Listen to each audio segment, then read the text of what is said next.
"Get out of my house today," my daughter-in-law said, pointing at the door like I was the intruder.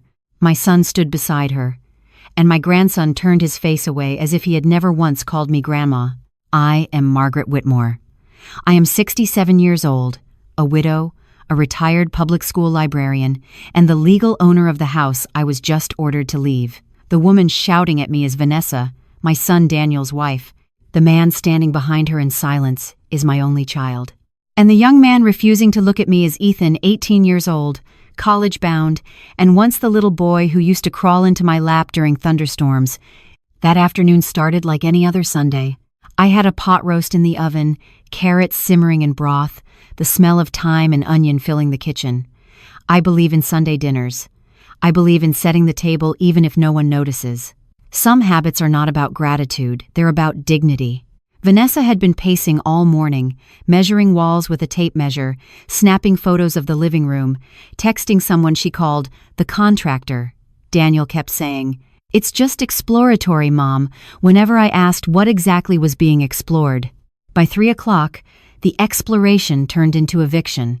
"We've talked about this," Vanessa said sharply. "You can't stay here while we renovate. It's not practical." "Renovate?"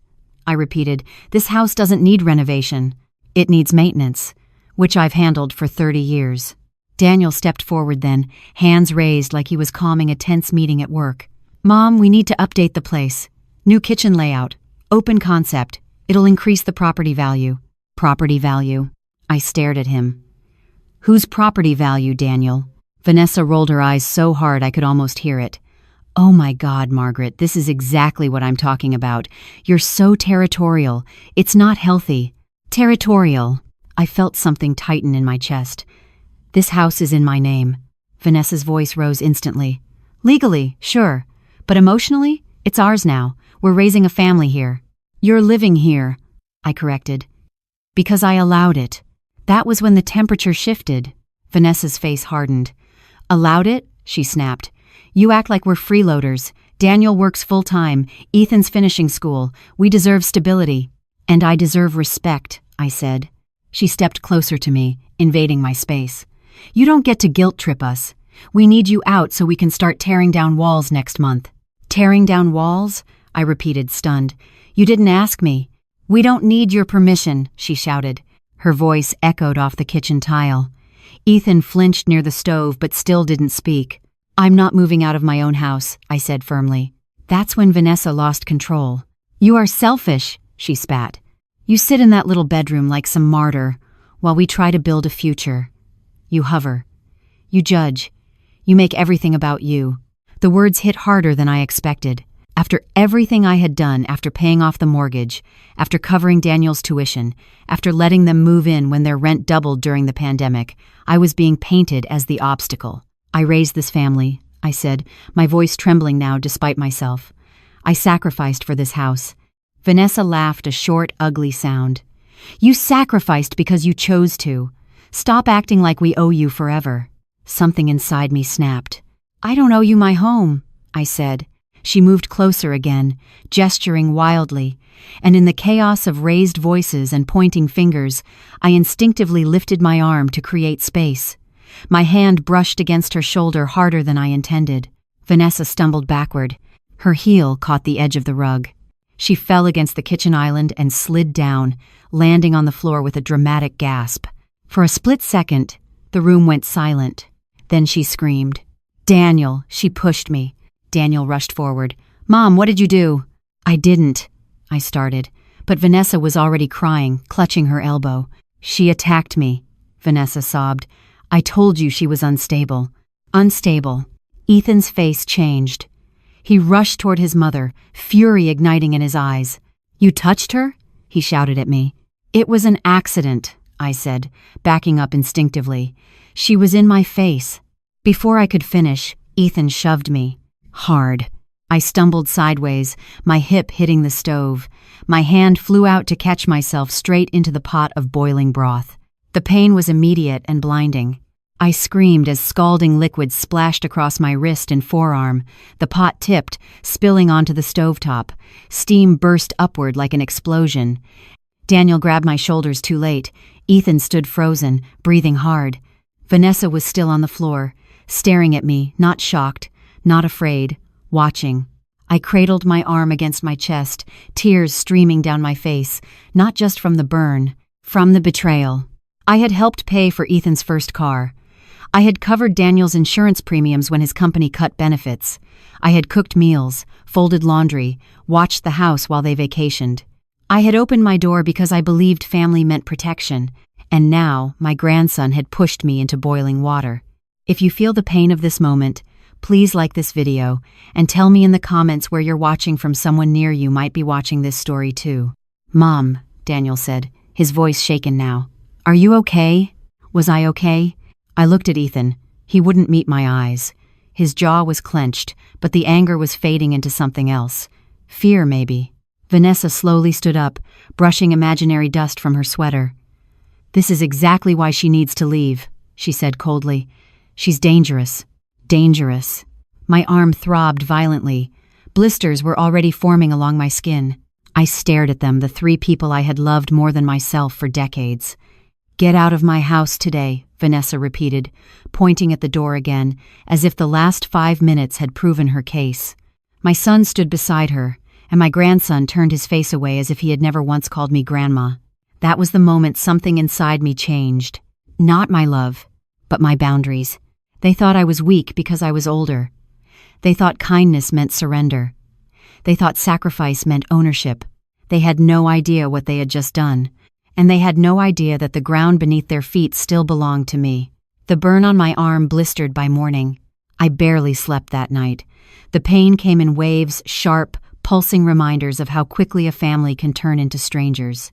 I wrapped my forearm in sterile gauze from the old first aid kit under the bathroom sink, the same kit I'd used when Ethan split his chin open at age 7, trying to jump off the porch railing like a superhero. Funny how life circles back. When I stepped into the kitchen at dawn, the house was quiet. Vanessa had taken the pot roast, what was left of it, and thrown it away.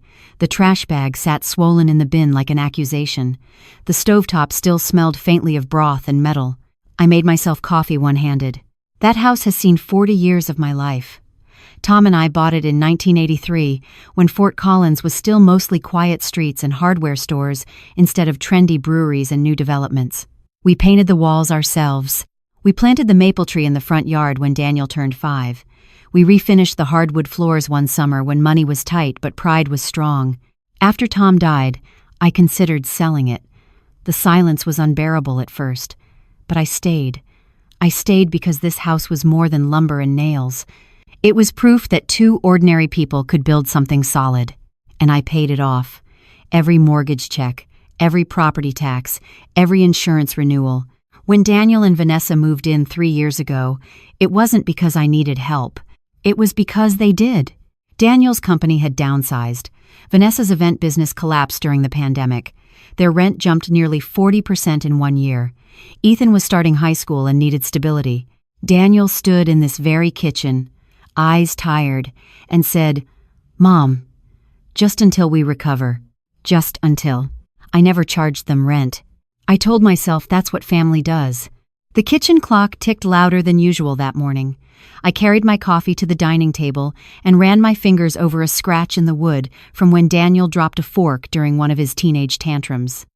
I remember telling him then, "Anger leaves marks longer than you think." He didn't understand at 15. I wondered if he did now. Around 8 o'clock, Daniel came downstairs alone. His hair was damp from the shower. He looked older than he had the day before. "Mom," he said quietly, stopping a few feet from the table. His eyes dropped to the bandage on my arm. "How bad is it?" "It'll heal," I replied. "Skin does." He swallowed. "Ethan didn't mean to. He pushed me." He flinched. "You were both yelling," he said defensively. Vanessa was scared. "She was not scared," I said calmly. "She was angry." He rubbed his forehead. "You shouldn't have touched her." "I tried to create space," I answered. "She was in my face." Daniel sighed heavily, as though he were mediating strangers instead of standing between his wife and his mother. "We just need to renovate," he insisted. "The kitchen's outdated. The layout is closed off. If we're going to build equity on a house you don't own?" I asked gently. He froze. I let the silence stretch. Daniel, I continued, whose name is on the deed? He didn't answer. Whose name is on the tax bill? Still silence. His jaw tightened. That's technical. No, I said. That's legal. He looked at me then. Really looked at me. Not as a mother to be corrected. As a fact to be reckoned with. We've been paying utilities, he said.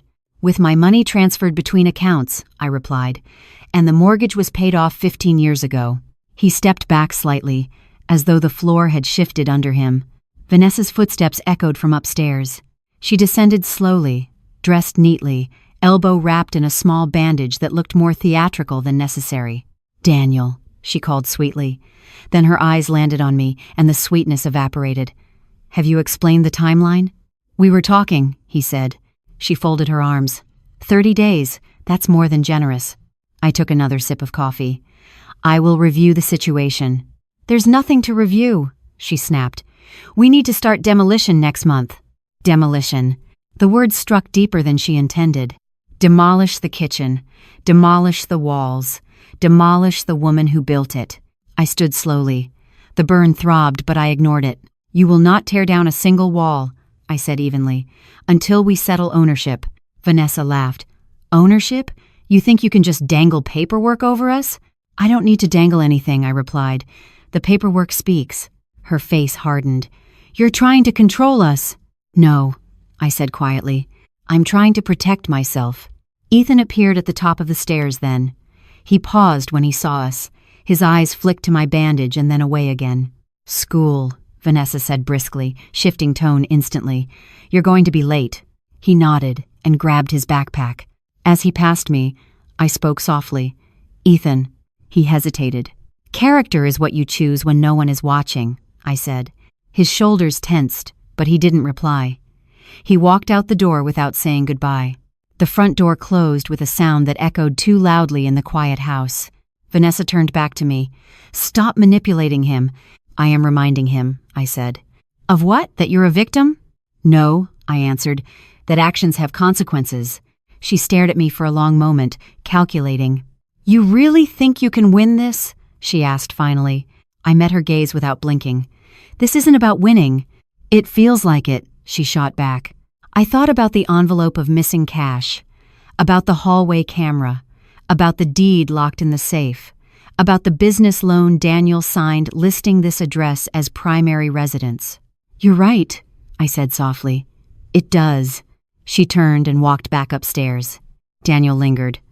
Mom, he said quietly, don't make this harder than it needs to be. Harder, as if I had started the fire. When they both disappeared from view, I sat back down at the table. The maple tree outside the window swayed in the breeze Tom once loved to watch. The rose bushes he planted were beginning to bloom again, stubborn and resilient. I finished my coffee slowly. Then I stood, walked down the hallway, and unlocked the fireproof safe. It was time to stop reacting. It was time to prepare. The fireproof safe clicked open with a sound that steadied me. There is something about official paper that brings clarity to chaos. Raised seals, county stamps, ink that does not bend under emotion. I sat on the edge of my bed and laid everything out carefully across the quilt Tom and I bought on our 25th anniversary. The deed first. Margaret Elaine Whitmore, sole owner. No cosigner, no transfer of title, no amendment. I had never added Daniel's name. Not because I didn't trust him, but because Tom had taught me something years ago when his own brother nearly lost inherited land to a careless signature. Never sign away security just because someone makes you feel guilty, he had said. I ran my fingers across the embossed seal of Larimer County and felt the weight of that wisdom settle into me.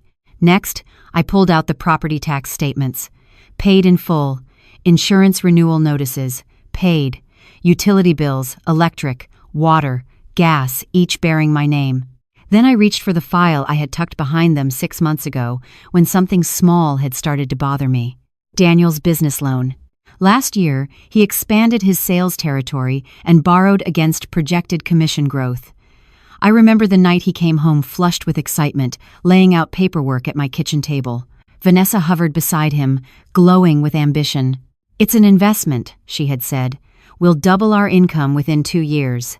Daniel had asked me to review the documents. Old habits die hard. Librarians are trained to read fine print.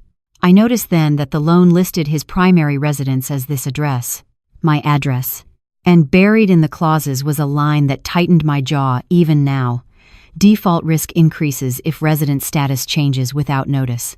In other words, if Daniel moved unexpectedly, if stability was disrupted, it could trigger review, demolition, renovation, displacement.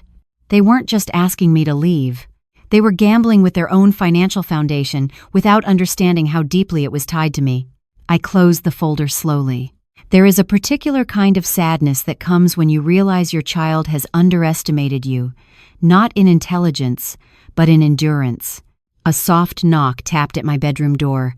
I slid the papers back into neat stacks before answering. Yes? Ethan stepped in halfway. He looked smaller in my doorway than he had in the kitchen yesterday. Less certain.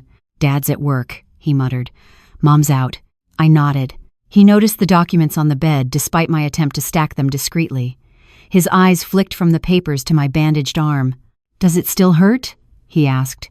Yes, I said honestly. Silence settled between us. I gestured to the chair near the window. Come in. He hesitated, then stepped fully into the room. He didn't sit. I didn't mean to push you that hard, he said quietly. I know you didn't mean to burn me, I replied. He winced. But intent, I continued gently, doesn't erase impact.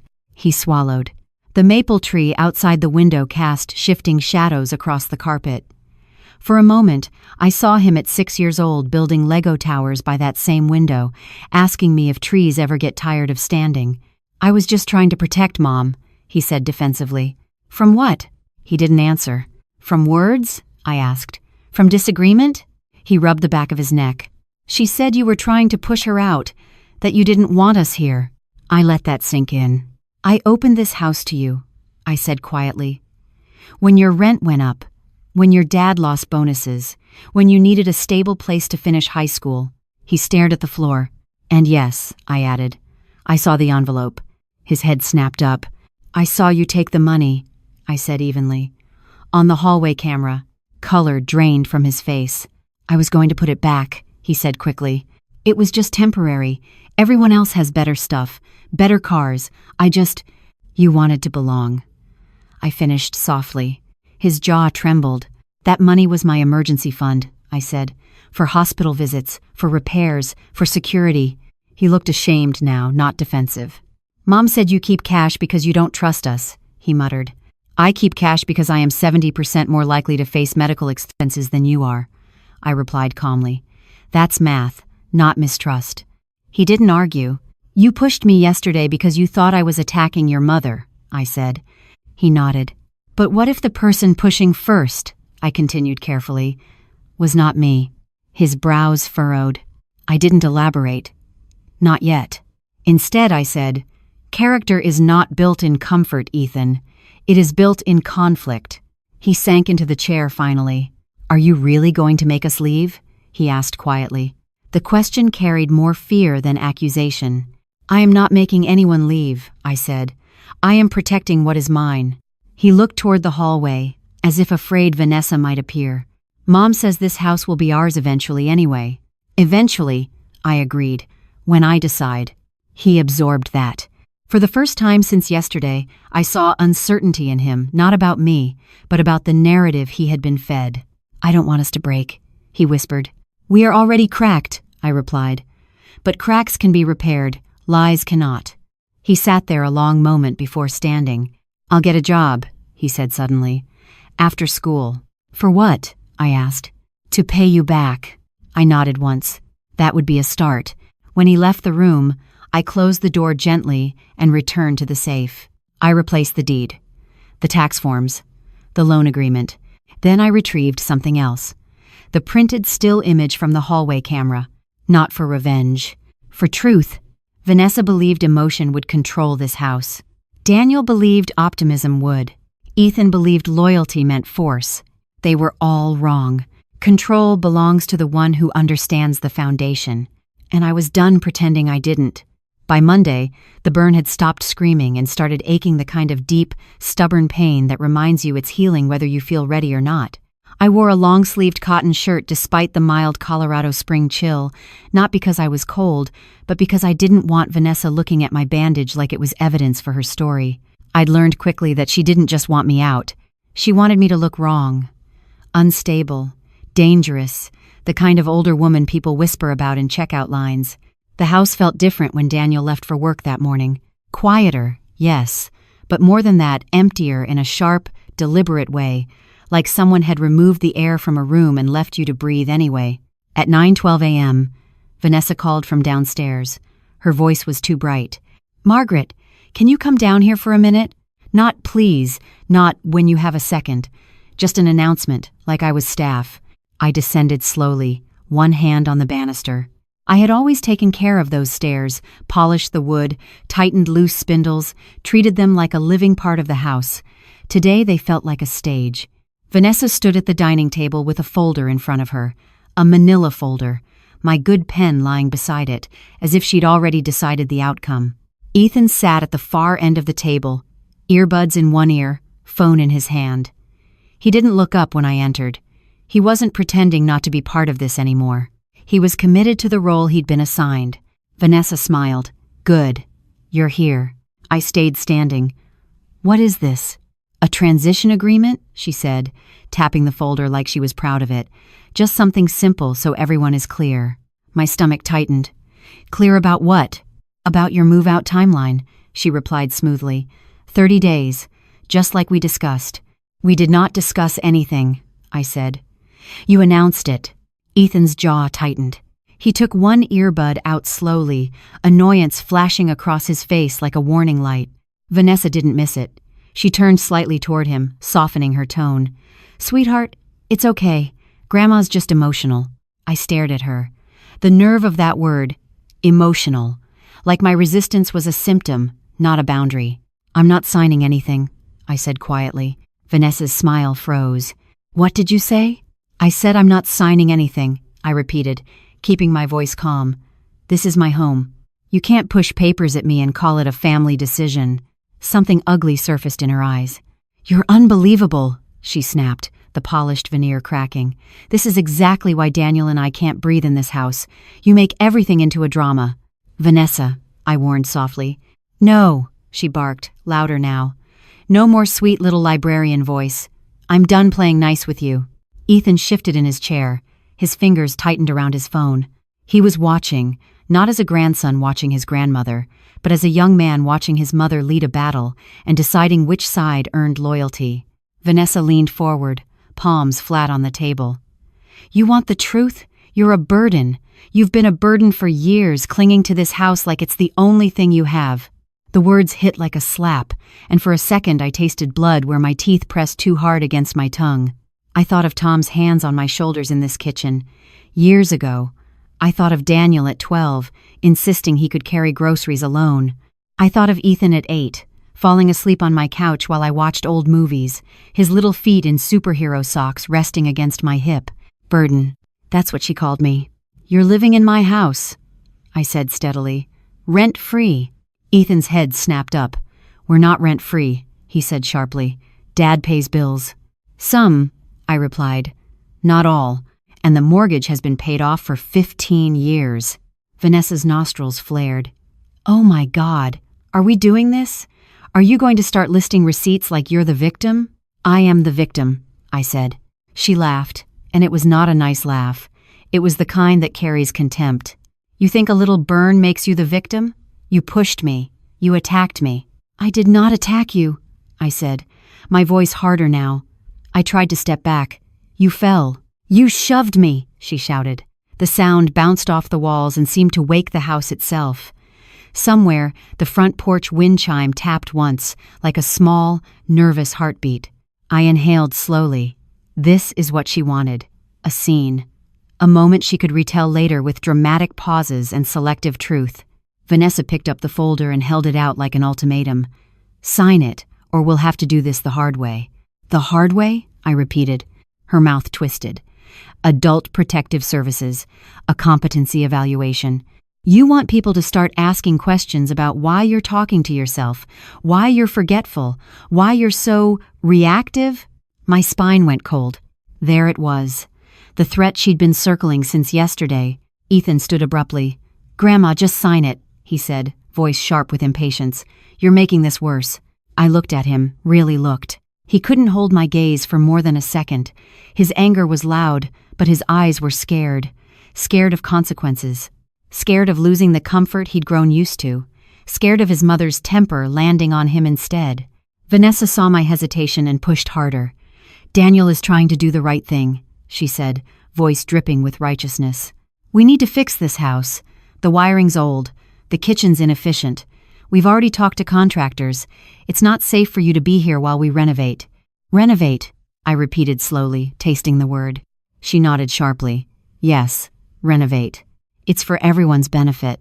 That's when Daniel's earlier words came back to me like an echo. "It'll increase the property value." Whose property value, indeed? I set my hands on the back of a chair, grounding myself.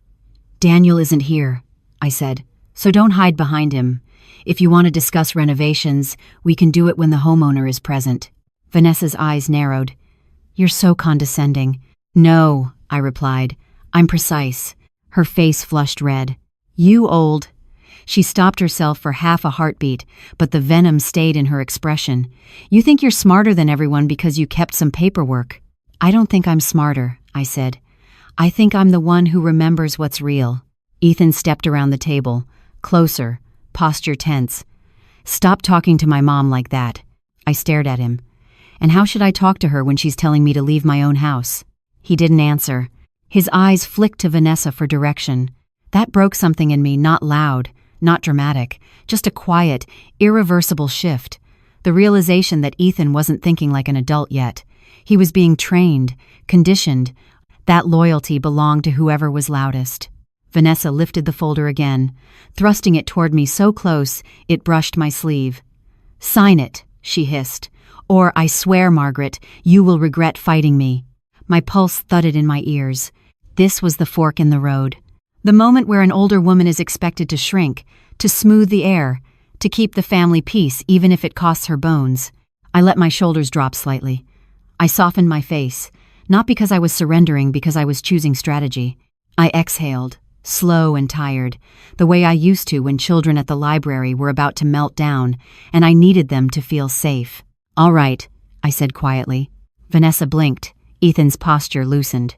"I'll look at it," I continued. "I'll think about it." Vanessa's smile returned instantly, triumphant. "Good. That's all we wanted. Reason." I did not take the folder from her hand. Instead, I looked past her to the hallway, to the small, framed photo on the wall of Tom holding Daniel as a toddler, both of them laughing. Tom's eyes were warm in that picture, the kind of eyes that believed a home was sacred. I turned back to Vanessa. "But I won't sign anything today." Her smile twitched. "Why not?" "Because my arm hurts," I said softly. "And I'm tired. And I want Daniel here when we discuss anything that changes my life." Ethan rolled his eyes. Vanessa's lips pressed into a line. But I could see it, the satisfaction they felt. They thought I was folding. They thought they'd broken me with enough pressure and enough insults and enough fear. They didn't realize I had already been broken before. By grief. By loss. By years of holding a family together with nothing but patience and love. And what grief teaches you, if you survive it, is this. You don't fear losing what was never truly safe. I walked back toward my bedroom with careful steps, leaving them at the table with their folder and their victory. Inside my room, I shut the door and leaned against it, breathing through the ache in my arm and the sharper ache in my chest. They wanted me to panic. They wanted me to lash out. They wanted a villain they could point to. So I would give them what they least expected. I would give them calm. I would give them time to overplay their hand. And when Daniel came home, when the truth met daylight, they would learn something that no renovation could fix. A house can be remodeled, but a betrayal leaves structural damage. I left them downstairs with their folder and their smug certainty, and I gave myself exactly 5 minutes to feel what I needed to feel. 5 minutes to press a cold washcloth against my burn. 5 minutes to stare at Tom's picture and let the grief rise and fall like a tide. 5 minutes to remember that I had once believed kindness could prevent cruelty. Then I stood up, smoothed my shirt, and became someone else. Not a different person, just a more awake version of myself. When you spend years in a school library, you learn to watch quietly. You learn to notice the way children glance at each other before they lie. You learn the difference between fear and guilt. You learn that people reveal themselves fastest when they think they are winning. Vanessa and Ethan believed they were winning. Daniel would be home around 6. That gave me the afternoon. I went downstairs slowly, deliberately, as if the stairs were harder than usual. I wanted Vanessa to think the threat had worked. I wanted her comfortable. Comfort makes people careless. Vanessa was on the phone in the living room, speaking in that upbeat tone she uses when she wants to sound important. "Yes, we're looking at opening up the wall between the kitchen and dining room," she was saying. "We want it modern, bright, totally updated, and we'll need the flooring redone too." She didn't notice me at first. Ethan was stretched on the couch with his phone, scrolling through something with the dull focus of a teenager pretending not to care. I paused near the doorway, listened. Vanessa continued, "No, the homeowner is older, but she's moving out. We're in the transition period. We want to start as soon as possible." The homeowner is older. Not my name, not my identity, just a demographic category to be managed. When she finally saw me, she didn't look embarrassed. She didn't lower her voice. She just smiled like a woman who had already pushed the heavy furniture out of the room and was deciding what color to paint.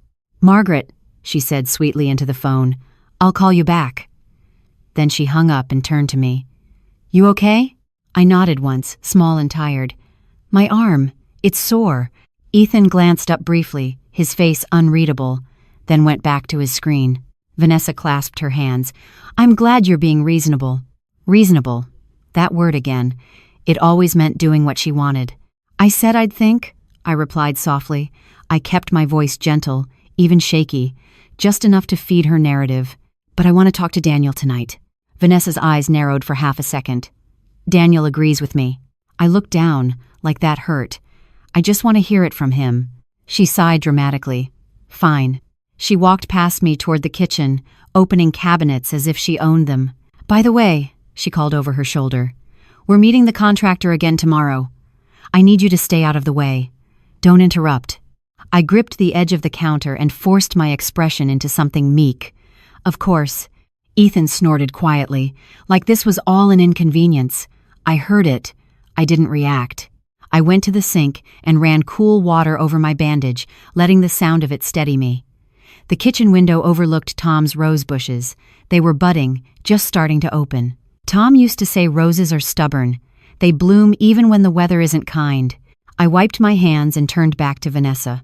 "I have to make some calls," I said. Her attention was already elsewhere. "Sure." I walked out of the kitchen and into the hallway, keeping my pace slow until I reached the privacy of my room. Then I closed the door and moved quickly. I took out my phone and dialed the one person Tom would have told me to call first if he were alive. Richard Hale.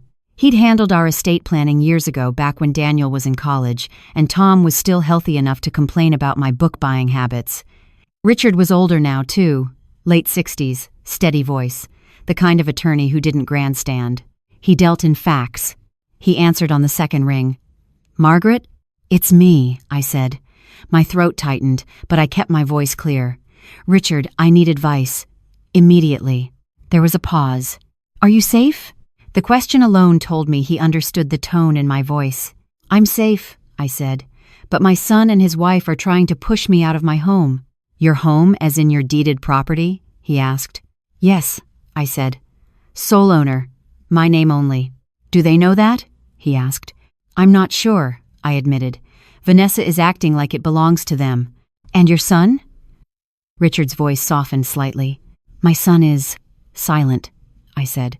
The word tasted bitter. "He keeps saying renovations. Property value. Family needs space." Richard exhaled slowly. "And what do you want, Margaret?" I stared at Tom's photo on my dresser.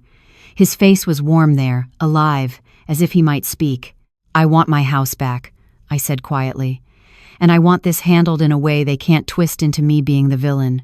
"Then you need documentation," Richard replied immediately. "Everything. Any threats, any written demands, any evidence of harassment or intimidation. Also, do not sign anything they hand you." "I won't," I said.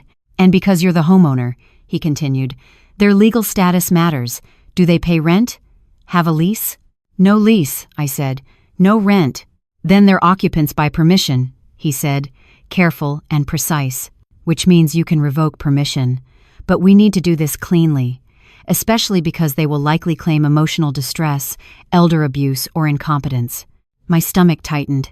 Vanessa already threatened a competency evaluation. Richard's voice sharpened. Did she? When? Today, I said. In front of Ethan. Write it down, he instructed. Exact wording as close as you can remember. Date and time. Witnesses.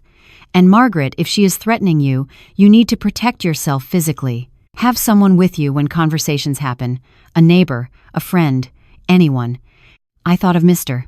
Collins next door, retired Air Force, the kind of man who still washed his truck every Saturday at 9.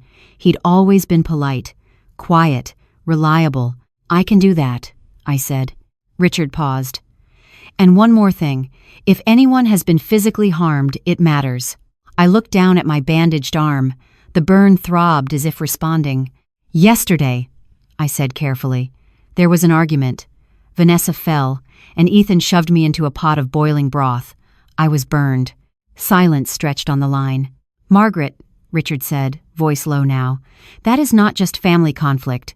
That is assault. Even if it wasn't intended to injure you, the result did. You should be seen by a doctor. And you should consider a report. The word report made my chest tighten. I wasn't afraid of the police. I was afraid of what it meant that I had reached a point where my own family might be legally dangerous to me. I need to think, I whispered. I understand, Richard said gently. But don't ignore reality because you're protecting people who aren't protecting you. Justice isn't always kind, Margaret, but it should be honest. Justice isn't always kind, but it should be honest. That sentence sank into me like a nail. Can you meet tomorrow? I asked. Yes, he said. Bring your deed, your tax records, utility bills, and any paperwork tied to Daniel's residence if you have it, and write a timeline of what's happened. I will, I said. After I hung up, I sat on the edge of my bed and stared at my hands.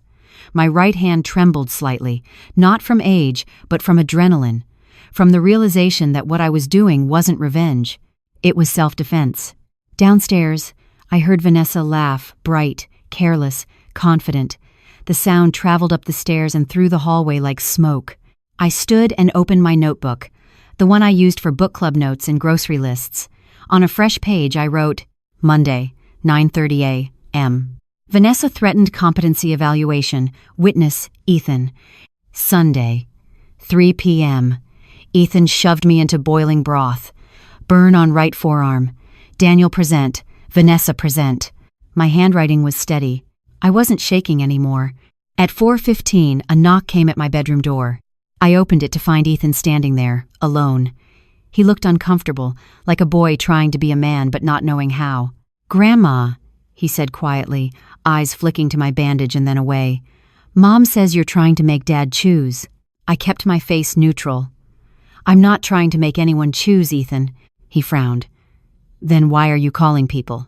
So he had been listening. I held his gaze gently. Because when people threaten you, you get advice.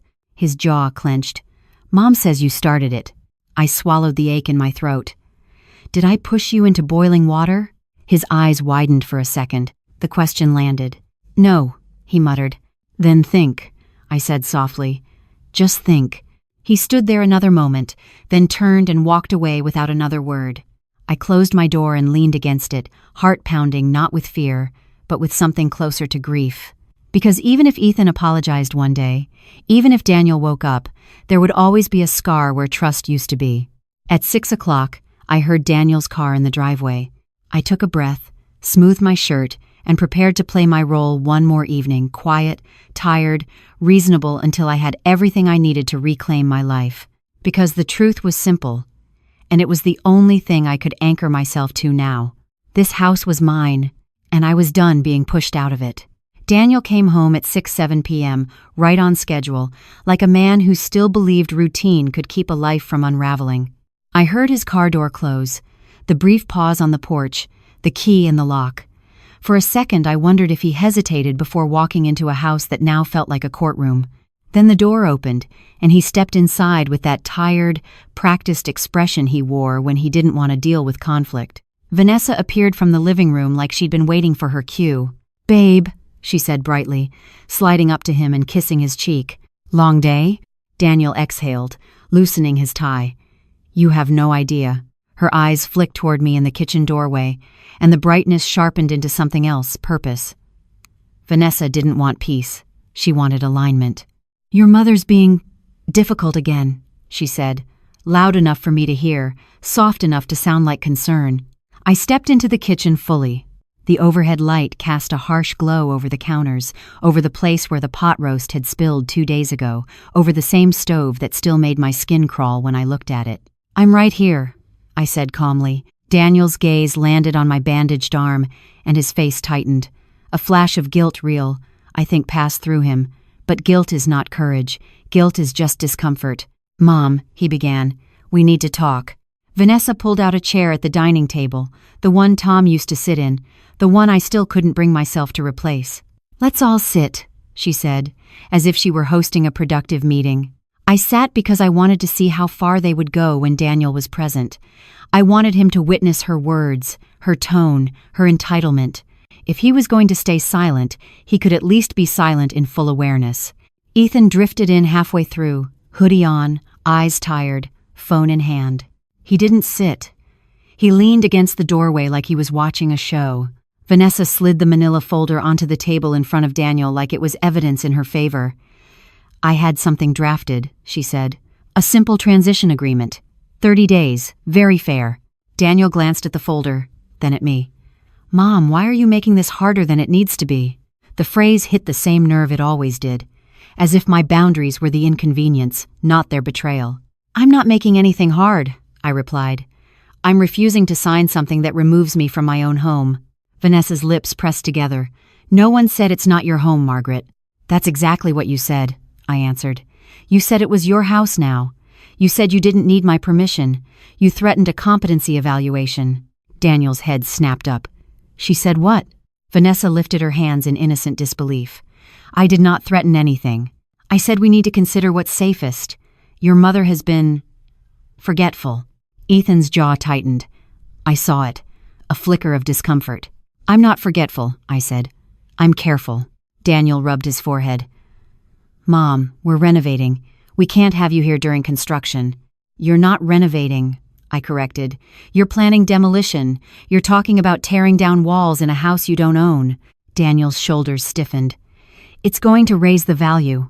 "Again," I said softly. "Whose value?" Silence. Vanessa turned to Daniel, voice smoother now. "We're doing this for the family. Ethan needs a better space. We need the kitchen open. We need the upstairs bathroom redone. It's an investment." She said investment the way other people say love, like a word that should end all arguments. Daniel stared at the folder. "Mom, just sign it. It'll make the move easier. We'll help you find a nice place." "A room for rent," I said, not raising my voice, just letting the phrase sit there. That's what Vanessa told me, like I'm some stranger passing through. Vanessa's cheeks colored. "You always twist things." "I'm repeating exactly what you said," I replied. Ethan finally spoke, voice sharp. "Grandma, you did push Mom." My stomach tightened. There it was, the narrative he'd been clinging to.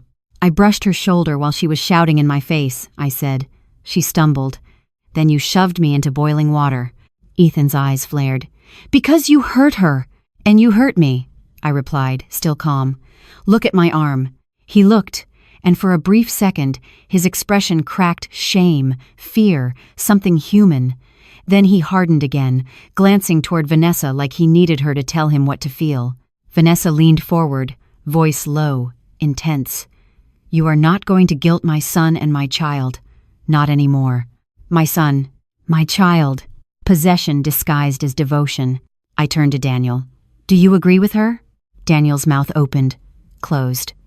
He looked at Vanessa, then at Ethan, then away from me. "Mom," he said quietly, "I need my wife to feel secure." I nodded slowly. "And what about me?" His face tightened, but he didn't answer. That silence landed in my chest like a stone. I had expected it, and it still hurt. I took a breath. I am not signing anything tonight. And you are not starting any renovations. This is still my house. Vanessa scoffed. So you're going to hold us hostage with paperwork. I'm going to hold myself steady with reality, I said. Daniel pushed his chair back, irritation flashing. This is ridiculous. You're acting like we're strangers. I looked at him. You treated me like a stranger when you stood there and let your wife order me out. Ethan shifted, uncomfortable again, and I noticed he wasn't looking at me anymore. He was staring at the folder, at the idea of consequences. Vanessa's tone turned syrupy, and that scared me more than her yelling ever could. Margaret, she said, we don't want to fight. We want peace. We want family. Then act like it, I replied. Her eyes went cold. You don't get to tell us what family is. A small, bitter laugh escaped me before I could stop it. I'm the one who built it. Daniel stood abruptly. I can't do this, he said. I'm exhausted. We'll talk later. He started to walk away. Daniel, I said, and my voice made him pause. Tomorrow I'm meeting with an attorney. He turned back sharply. An attorney? Mom, why would you do that? Because you brought legal threats into my home, I said, looking directly at Vanessa. Competency evaluations. Protective services. You don't get to play those games and expect me to respond with prayer and pot roast. Vanessa's face flickered surprise, then anger. You're trying to scare us. No, I said. I'm trying to protect myself. Ethan stared at me now, wide-eyed. You're going to kick us out? I'm going to follow the law, I replied gently. And the law begins with the truth. Daniel's hands clenched at his sides. Mom, don't do this. I stood slowly, feeling the burn pulse under my bandage, feeling my heart steady under the weight of my decision. You already did this, I said. I'm just finally responding. I walked out of the dining room and down the hallway, leaving them in the harsh kitchen light with the folder between them like a wedge. In my bedroom, I closed the door and sat on the bed. My hands trembled slightly, not from fear but from the aftershock of having said the thing mothers aren't supposed to say out loud. No. I opened my notebook and wrote the night's details, as Richard instructed. Exact phrases, exact threats, witnesses present. Downstairs, I heard Vanessa's voice rise again, hissing, furious, sharp. Daniel's voice followed, lower, pleading. Ethan stomped up the stairs, his door slamming hard enough to shake the wall. The house held all of it, the noise, the lies, the footsteps like it had held decades of our lives. I stared at Tom's photograph and whispered, I'm still here. And for the first time since Vanessa pointed at my front door, I believed it. By Tuesday morning, Vanessa had shifted tactics. The day before, she had been loud, sharp words, threats, folders slid across tables like knives. But when I came downstairs for coffee, I found a different Vanessa waiting for me. Softer, quieter, the kind of calm that doesn't mean peace, it means planning. She was seated at the kitchen table with her laptop open, a mug of tea steaming beside her as if she'd been awake for hours, thinking, journaling, praying. The performance was precise. If someone walked in right then, they would see a concerned wife, a responsible mother, a woman trying to manage an elderly situation with grace. Daniel had already left for work. Ethan was upstairs, getting ready for school. The house felt staged. Good morning, Vanessa said gently, like we hadn't nearly destroyed each other 2 nights ago. I didn't answer with hostility. I didn't give her anything she could frame as proof. I poured coffee and stood at the counter, letting the aroma anchor me. I've been thinking, she continued, and I want to apologize for how intense things got. Her voice was smooth, almost soothing, but her eyes never softened. They watched me the way people watch a dog they're not sure is safe. I kept my tone even. Apologies don't erase threats. Vanessa's mouth twitched. Margaret, no one threatened you. I turned my head slowly. You did, she sighed, like I'd exhausted her. This is what I mean, she said quietly. You hear things in the worst possible way. You interpret everything as an attack. Gaslight. Not in a dramatic, Hollywood way, but in the small, daily way that makes you question your own memory. I placed my mug down carefully. I interpret a competency evaluation as a threat because you used it as leverage. Vanessa tilted her head, faux sympathy. Sweetheart, a competency evaluation is not a threat. It's a safeguard. Daniel and I have been worried. Worried She said it like they'd been losing sleep out of love instead of plotting out timelines like a renovation schedule. "You're worried," I repeated, "because I won't sign your transition paper." Vanessa closed her laptop slowly. "I'm worried because you shoved me, you escalated, and you've been unpredictable." My burn throbbed, almost responding to her word. Unpredictable. If I was unpredictable, then my boundaries were irrational. And if my boundaries were irrational, then taking control from me would feel justified. I walked to the sink and rinsed my mug, not because it needed rinsing, but because I needed something to do with my hands. "You fell," I said without turning around. Ethan shoved me into boiling water. The kitchen went quiet. Then Vanessa spoke, her voice lower. "Ethan was defending me. He thought you were attacking his mother." That was how she said it. His mother, not his grandmother. Not his family. Her possession. I turned back, leaning against the counter. "And do you think that was acceptable?" Vanessa's eyes flashed. "Do you think it was acceptable to put your hands on me?" I didn't raise my voice. "I did not hit you. I did not attack you.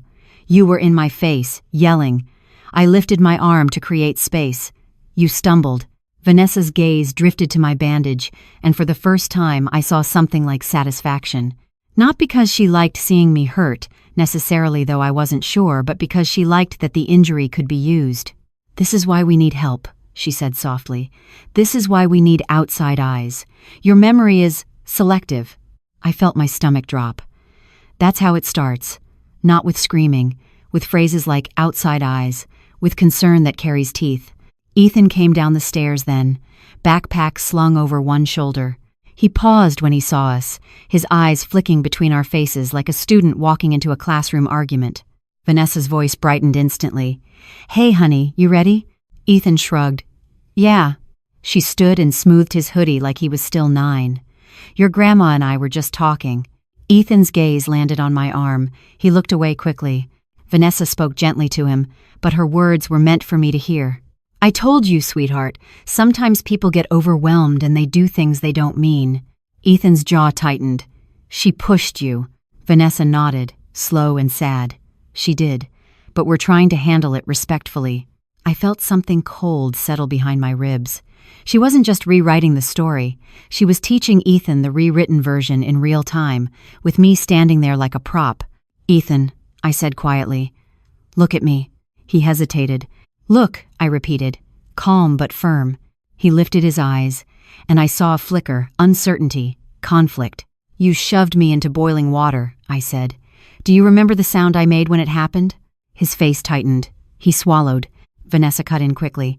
"Ethan, you're going to be late." He broke eye contact immediately, relief flooding his posture. Of course he did. It's easier to leave than to face shame. As he headed for the door, Vanessa called after him, "Text me when you get to school." He nodded and left. The door closed softly. Vanessa watched it close, then turned back to me with a different face. The soft one dropped. The real one returned. "You see," she said quietly, "he's terrified. He doesn't feel safe." I stared at her. "He feels guilty." She stepped closer. "And guilt turns into resentment, Margaret. You're poisoning him against his own mother." I let out a slow breath. "I am his grandmother." She smiled without warmth. "Not if I decide you're not." The threat was subtle, wrapped in a simple sentence. It landed in my chest all the same. I walked past her toward the hallway. "I have an appointment today," I said. Vanessa's eyes narrowed. "With your lawyer?" "Yes." She crossed her arms. "So that's it. You're choosing to go nuclear." "I'm choosing to go legal," I replied evenly, "because you've already made it legal with your threats." Vanessa tilted her head again. "Do you really want to do that to Daniel?" There it was, the lever she always pulled. Make it about my son. Make me the villain for protecting myself. I stopped in the hallway and looked back at her. "Daniel did this to me when he stood there and let you point at my front door." Vanessa's expression sharpened. "He stood there because he's a good husband. And not a good son," I said softly. Her eyes flashed with anger, but she recovered fast. "Be careful," she warned. "You don't want people thinking you're unstable. The county takes elder safety seriously." I didn't respond. I just walked to my bedroom and shut the door. Inside, I opened my notebook and wrote down every sentence she'd said that morning, exact phrasing as best as I could remember. Times, tone, the way she used Ethan like a shield, the way she slipped threats under soft words. Then I opened the drawer beside my bed and took out the small digital recorder I'd ordered overnight for same-day delivery and had picked up at a local electronics store on my way home from the pharmacy. It was legal in Colorado to record conversations with one-party consent. I knew that. I had helped parents navigate privacy policies at school. I had sat through district trainings. I had lived long enough to learn that documentation is what separates truth from accusation. I turned the recorder on and tested it once, whispering my name into it. Margaret Whitmore. Tuesday, 8:46 a.m. My voice sounded calm, steady, like someone who wasn't confused at all. I placed the recorder in the pocket of my cardigan.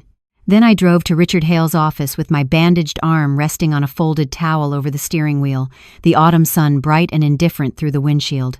At the law office, Richard greeted me with a serious face and kind eyes. He didn't ask me how I felt. He asked me what happened, because feelings are fluid, but events can be anchored.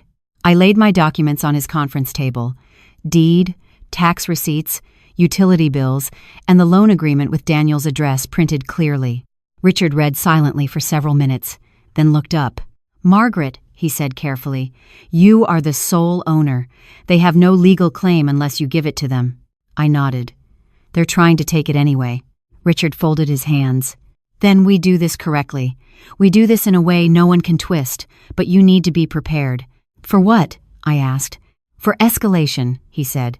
"People who feel entitled often become dangerous when that entitlement is challenged." I thought of Ethan's shove, the boiling water, Vanessa's cold smile. "I'm already prepared," I said quietly. Richard nodded. "Good, because the next step is documentation, notice, and protection. And Margaret, if she keeps threatening competency claims, we may need to preempt it with a medical evaluation of your own choosing.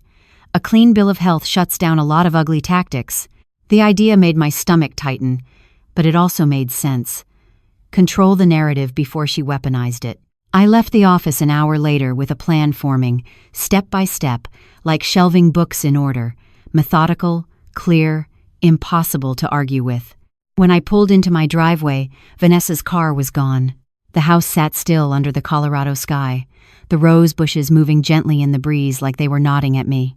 I walked inside, turned the porch light switch on even though it was midday, and watched the soft glow fill the entryway.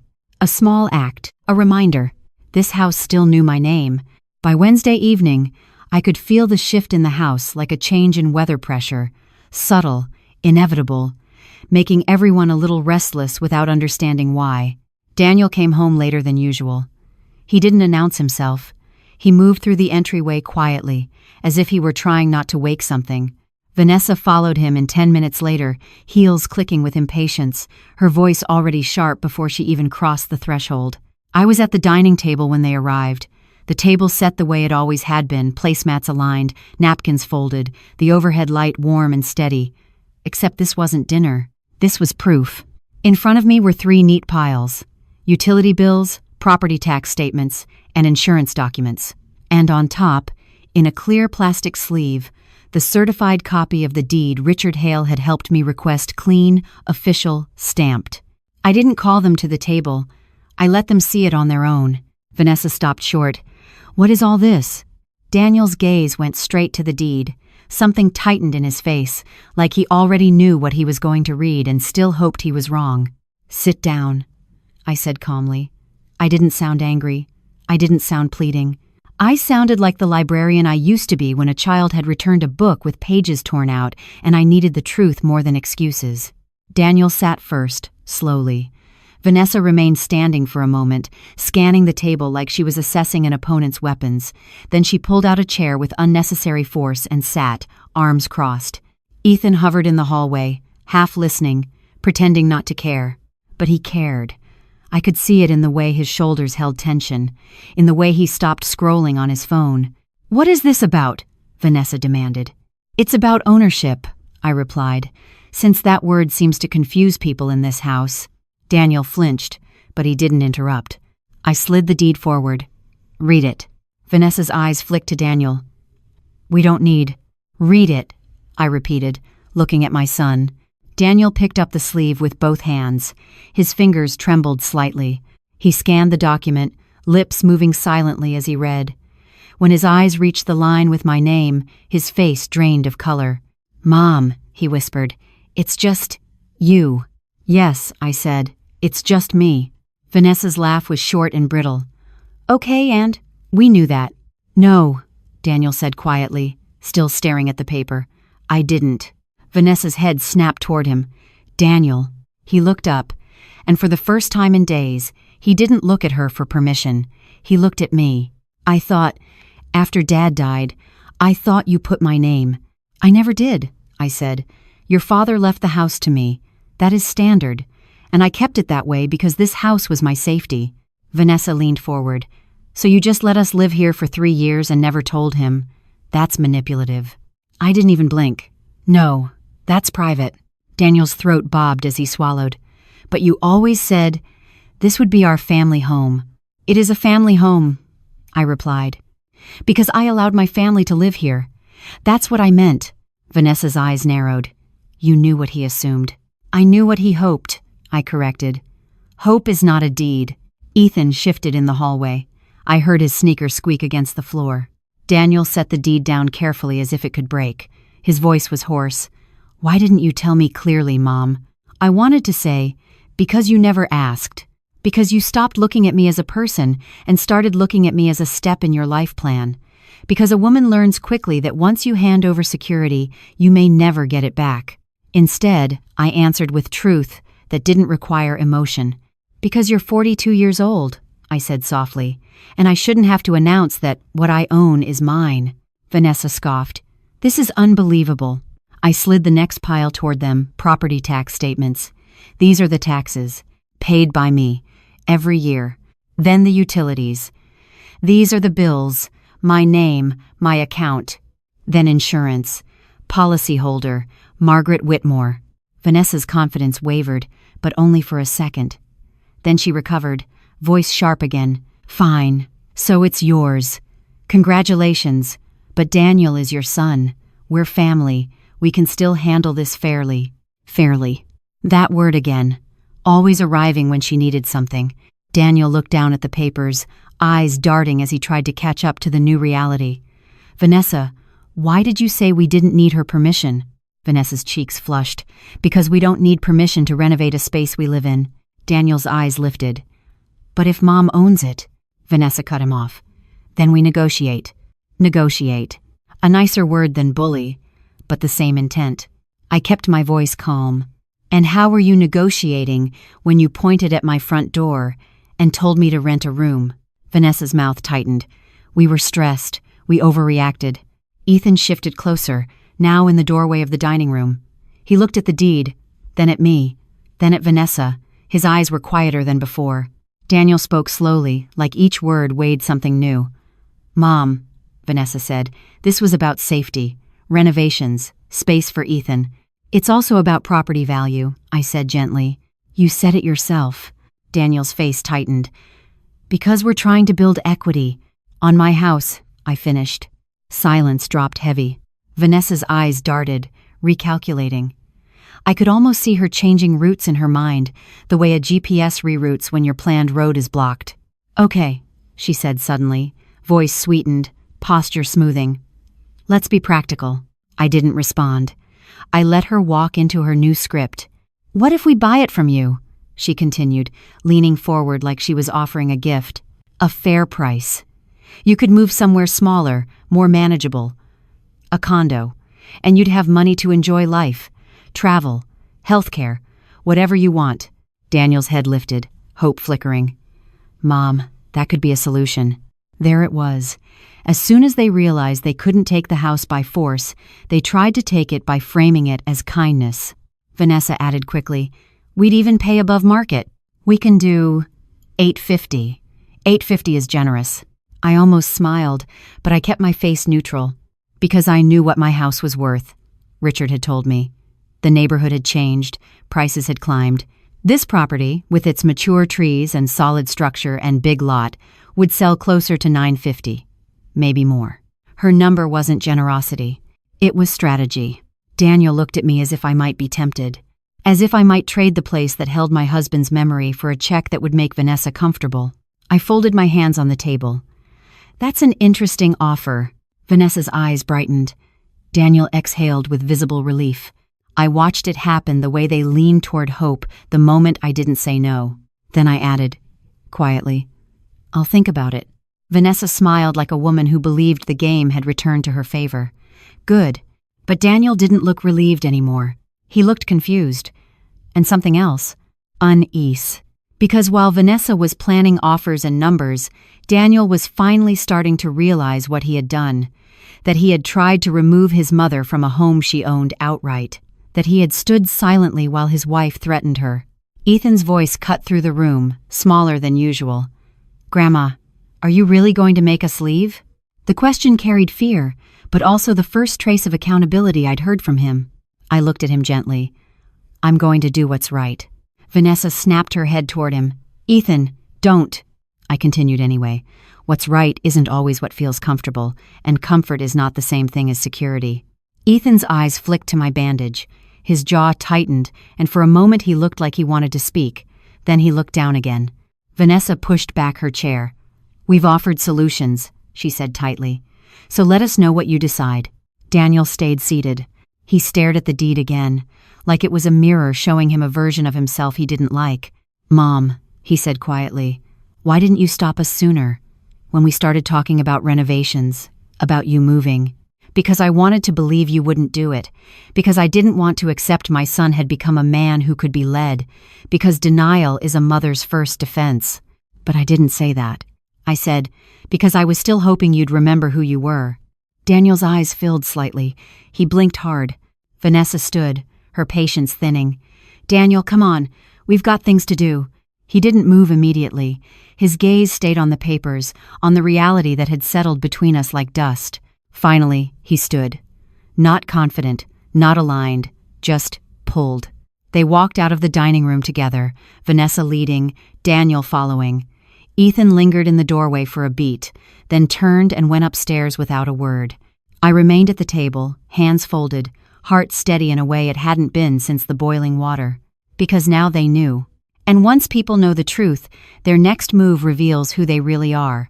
By Thursday, the house had the strange stillness of a place holding its breath. Vanessa didn't yell anymore. She didn't need to. The moment Daniel saw the deed with my name on it, she realized force had limits. A person like Vanessa doesn't stop wanting what she wants. She just changes the packaging. That afternoon, she texted Daniel repeatedly while he was at work. I didn't see the messages, but I saw the effect. Daniel came home early, shoulders tense, eyes on the floor, as if he'd spent the entire drive rehearsing a speech he didn't believe in. He found me in the living room, where I sat with an ice pack resting beside my bandaged arm and the local news murmuring softly from the television. "Mom," he said, voice careful, "can we talk tonight? Like, really talk?" The way he said it, like a child asking for forgiveness before admitting what he broke, made something in my chest ache. I was still his mother. Even now. Even after the pointing finger, the boiling water, the quiet betrayal. "I'm here," I replied. He nodded, relieved, then glanced toward the kitchen where Vanessa was moving around with unusual energy. Pots clinked. The oven door opened and shut. Something sweet and savory drifted through the air. "She wants to make dinner," Daniel said quietly. "A peace dinner. A peace dinner. In my house. Prepared by the woman who called me a burden. At 6 o'clock sharp, the dining room looked like a magazine spread. Candles, my good plates, Tom's grandmother's china, the one I only used on holidays, cloth napkins folded into neat triangles, a vase of roses on the table, my roses, clipped from the bush Tom planted, arranged like a gesture of ownership. Vanessa entered in a soft sweater dress and pearl studs, hair done, makeup natural. She looked like the version of herself she preferred the world to see. The composed, loving wife, the devoted mother, the woman who tries so hard. Ethan came down the stairs wearing a clean button-down shirt. That alone told me this wasn't spontaneous. Vanessa had planned the optics. Even in conflict, she curated. "Grandma," Ethan said stiffly. It wasn't warm, but it wasn't hostile either. It sounded like someone who'd been instructed. Daniel pulled out my chair. "Mom, sit, please." I sat, because I wanted to see where this was going. I wanted to see whether Vanessa was truly capable of apology or whether she was simply changing tactics to regain control. Vanessa served pot roast my recipe, the same carrots, the same onions, the same thyme. I watched her spoon gravy onto plates with practiced grace, as if she'd been the one doing Sunday dinners all these years. I didn't eat right away. Not because I thought she'd poison me, though, after what she'd threatened. I no longer dismissed anything, but because I needed my mind clear. Vanessa clasped her hands, eyes lowered in a show of humility. "Margaret," she began softly, "I want to apologize for the way I spoke to you. I was stressed. I was overwhelmed. I felt like our family was under pressure, and I took it out on you." Her words were smooth, too smooth, like she'd rehearsed them in the mirror. Daniel nodded beside her, eager. "We both are sorry, Mom. We never wanted you to feel unwelcome." Unwelcome. A gentle word for what she'd done. I set my fork down. "You told me to get out of my house." Vanessa's smile tightened for half a second. "I," said it harshly. "Yes, and you threatened a competency evaluation." I continued evenly. "And you told Ethan I was unstable." Daniel's face flickered. Ethan stared at his plate. Vanessa exhaled, dramatic but contained. "I shouldn't have said that. I was trying to protect my son and my child. I felt cornered. Cornered." She wanted to be the frightened animal, not the predator. I nodded slowly, as if considering. "Interesting, because I'm the one who was burned." Ethan's head lifted slightly, his face flushed. Vanessa reached across the table as if to touch my hand, then stopped. "And I regret that," she said. "Truly." She didn't say Ethan's name. She didn't say, "My son pushed you." She didn't name the act. She kept it vague, as if the injury had happened to me by weather, not by choice. Then she shifted, smoothly, to the hook she'd been waiting to use.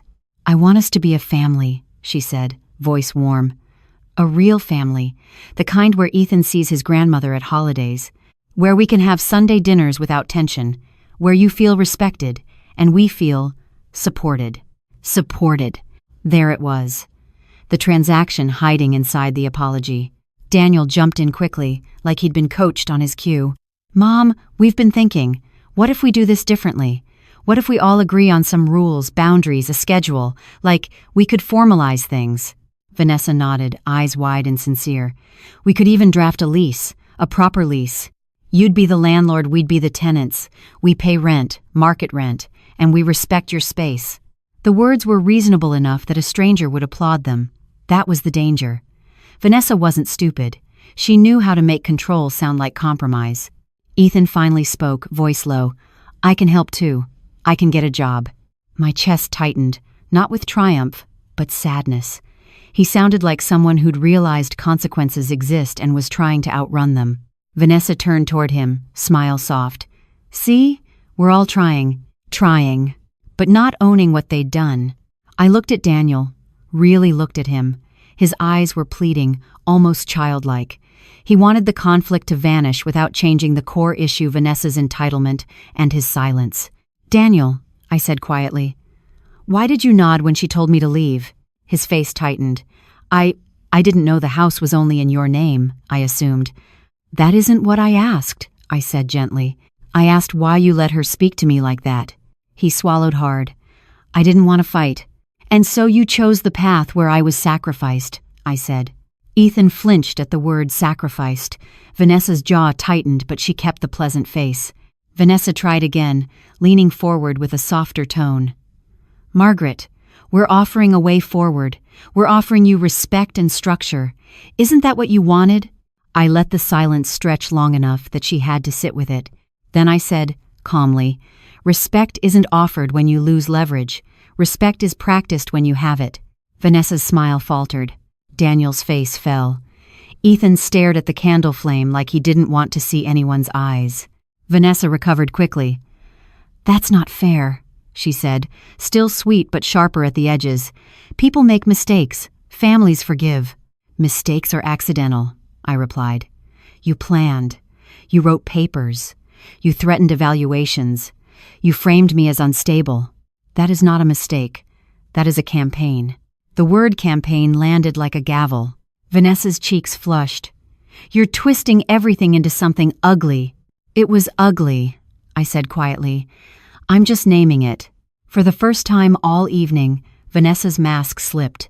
Just a crack, but enough for me to see the anger beneath. "So what?" she snapped. "You're going to throw us out? Make your son homeless? Your grandson?" Daniel stiffened. Ethan's eyes widened. There it was, the real purpose of the dinner. Not reconciliation, not apology. Fear, guilt, public image language designed to make me hesitate. I kept my voice level. "No one is homeless. Adults find housing. That is part of adulthood." Vanessa's voice rose slightly, the sweetness gone. "You're doing this because you're bitter, because you're alone." Daniel's eyes flicked to her, warning, but he didn't stop her. And I realized something in that moment that stung almost as much as the burn on my arm. Daniel wasn't merely silent. Silence was his chosen loyalty. Silence was how he kept Vanessa happy at my expense. I stood up slowly, chair scraping softly against the floor. "This dinner is over," I said. Daniel rose too, panicked. "Mom, please." I looked at him, sadness steady in my voice. "Your wife came into my home, told me to leave, and your son put my hand into boiling water. If you think candles and my grandmother's china erase that, then you have forgotten who I am." Ethan's eyes filled with something that looked like shame. He whispered, "Grandma." Vanessa's face was tight with fury. "Sit down," she hissed, like she could still command me. I didn't.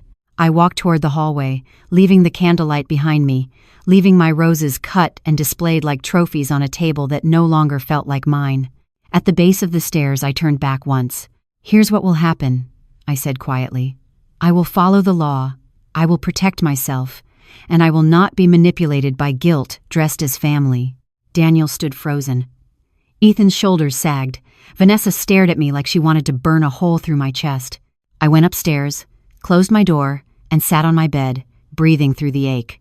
Downstairs, voices rose, Vanessa's sharp and cutting, Daniel's low and desperate, Ethan's suddenly loud, teenage anger mixed with fear. I took the small recorder from my pocket and turned it off. It had captured everything. The apology performance, the shift to demands, the bitterness when she realized she couldn't charm me into surrender. Documentation, truth, a clean timeline. Justice isn't always loud, Richard had told me, but it should be honest. That night, as the house settled into uneasy silence, I looked at Tom's photograph and whispered, "They think I'm weak because I'm gentle." Then I opened my notebook and wrote a single line that felt like a promise to myself. "Kindness ends where dignity begins." The next morning, I found the envelope on my dresser like a confession that didn't know how to speak. It was plain white, unsealed, my name written across the front in Ethan's messy handwriting. Not Grandma, not Mrs. Whitmore, just Margaret, like he was trying to meet me on adult ground, even though he wasn't standing firmly on it yet. My stomach tightened as I picked it up. The paper felt heavier than it should have. Inside were bills folded tight. 20s, 50s, a few hundreds. Not enough to replace what was missing. Enough to say, "I know, I did it, I'm trying." A second note was tucked underneath, written quickly as if his hand shook. "I'm sorry. I didn't know how to give it back. Please don't tell Dad. I'll pay it all back. I swear." I sat on the edge of the bed, staring at the words until they blurred. The burn on my arm pulsed, but it was nothing compared to the ache behind my ribs, because the theft wasn't only about money. It was about what it meant. That somewhere along the line, Ethan had learned that taking from me was acceptable, that my kindness was a resource he could spend. I folded the money back into the envelope and set it down. Then I did something Vanessa would never understand. I waited. I didn't storm into his room. I didn't announce it at breakfast.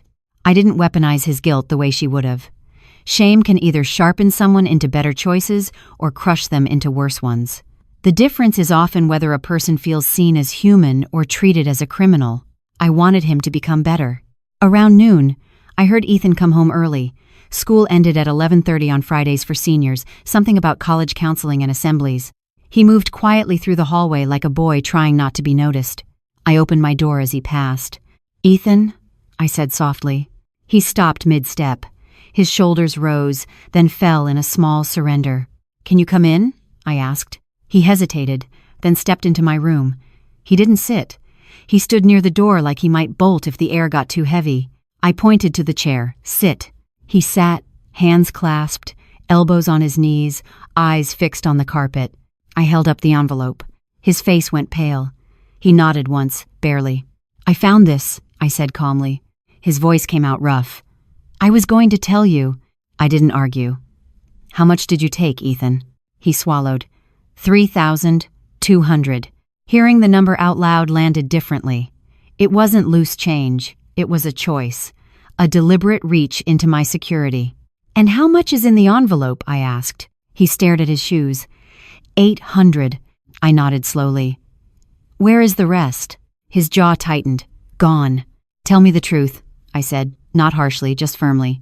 No story. No excuses. The truth. He took a shaky breath. I spent it. On what? He flinched. Stuff. That's not an answer, I said. His eyes flashed with embarrassment. My friends, they were going out. Bars. A concert.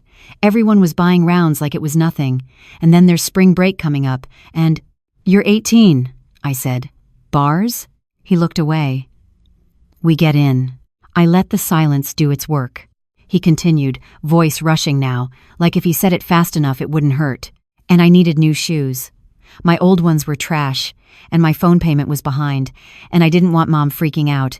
And you chose me, I finished softly. You chose to take from me. His eyes filled. He blinked hard like he hated himself for it. I didn't think you'd notice, he whispered. That sentence was the real wound. Not because it meant he thought I was stupid, though that stung, but because it meant he thought my presence in his life was background noise. A dependable resource. A woman who would keep giving whether or not she was respected. I held his gaze gently. Do you know why I noticed? He shook his head. Because I still live in reality, I said. And reality has numbers. He let out a breath that sounded like a sob. I'm sorry, he said. I really am. I didn't mean to.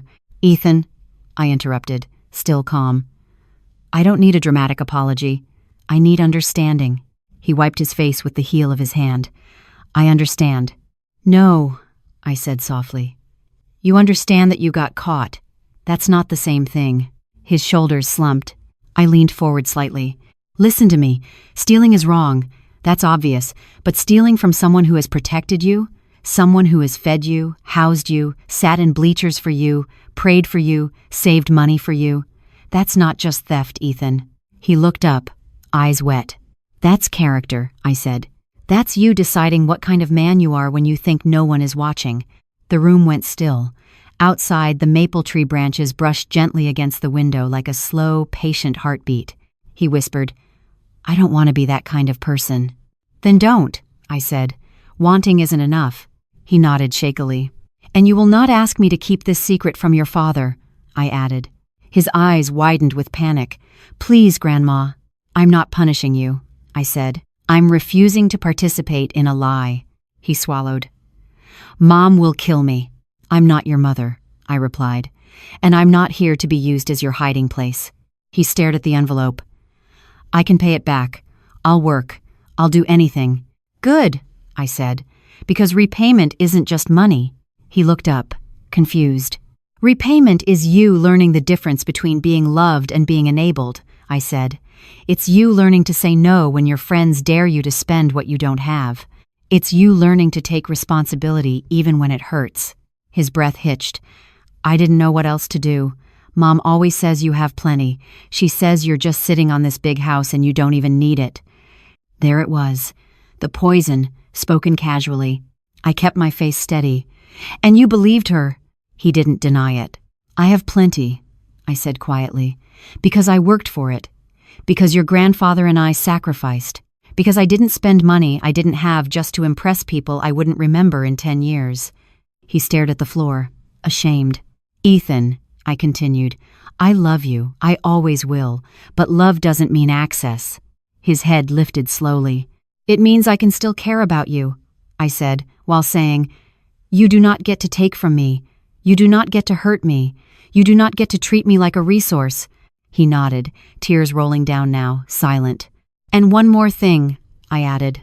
He looked at me, waiting. If you ever put your hands on me again, I said softly, if you ever shove me, threaten me, or hurt me, there won't be a family conversation. There will be a report. His eyes widened. Fear, real fear. Then, slowly, he nodded again. Okay. I reached for the envelope and held it out. This stays with me. He nodded. I know. And you're going to get a job, I said. Not as punishment, as practice. He took a shaky breath. I can apply at King Soopers. My friend works there. Good, I said. He stood slowly, still trembling. Are you going to kick us out? I looked at him for a long moment. I'm going to follow the law, I said. And the law isn't about anger, it's about boundaries. He nodded, then hesitated at the door. His voice came out small. I'm sorry, I turned my face away. My chest tightened. That, more than the money, had haunted me. I held his gaze. I know. He opened the door, stepped into the hallway, then paused again. Grandma, I don't want Mom to hate you. I almost laughed softly, sadly. Ethan, she doesn't need help hating me. He flinched, as if that truth hurt. He left, closing the door gently behind him for the first time in days. I sat alone in my room, holding the envelope, listening to the quiet house. The betrayal was still there, sharp, undeniable, but so was something else now. A crack in the story Vanessa had built, because Ethan had come to me without her permission.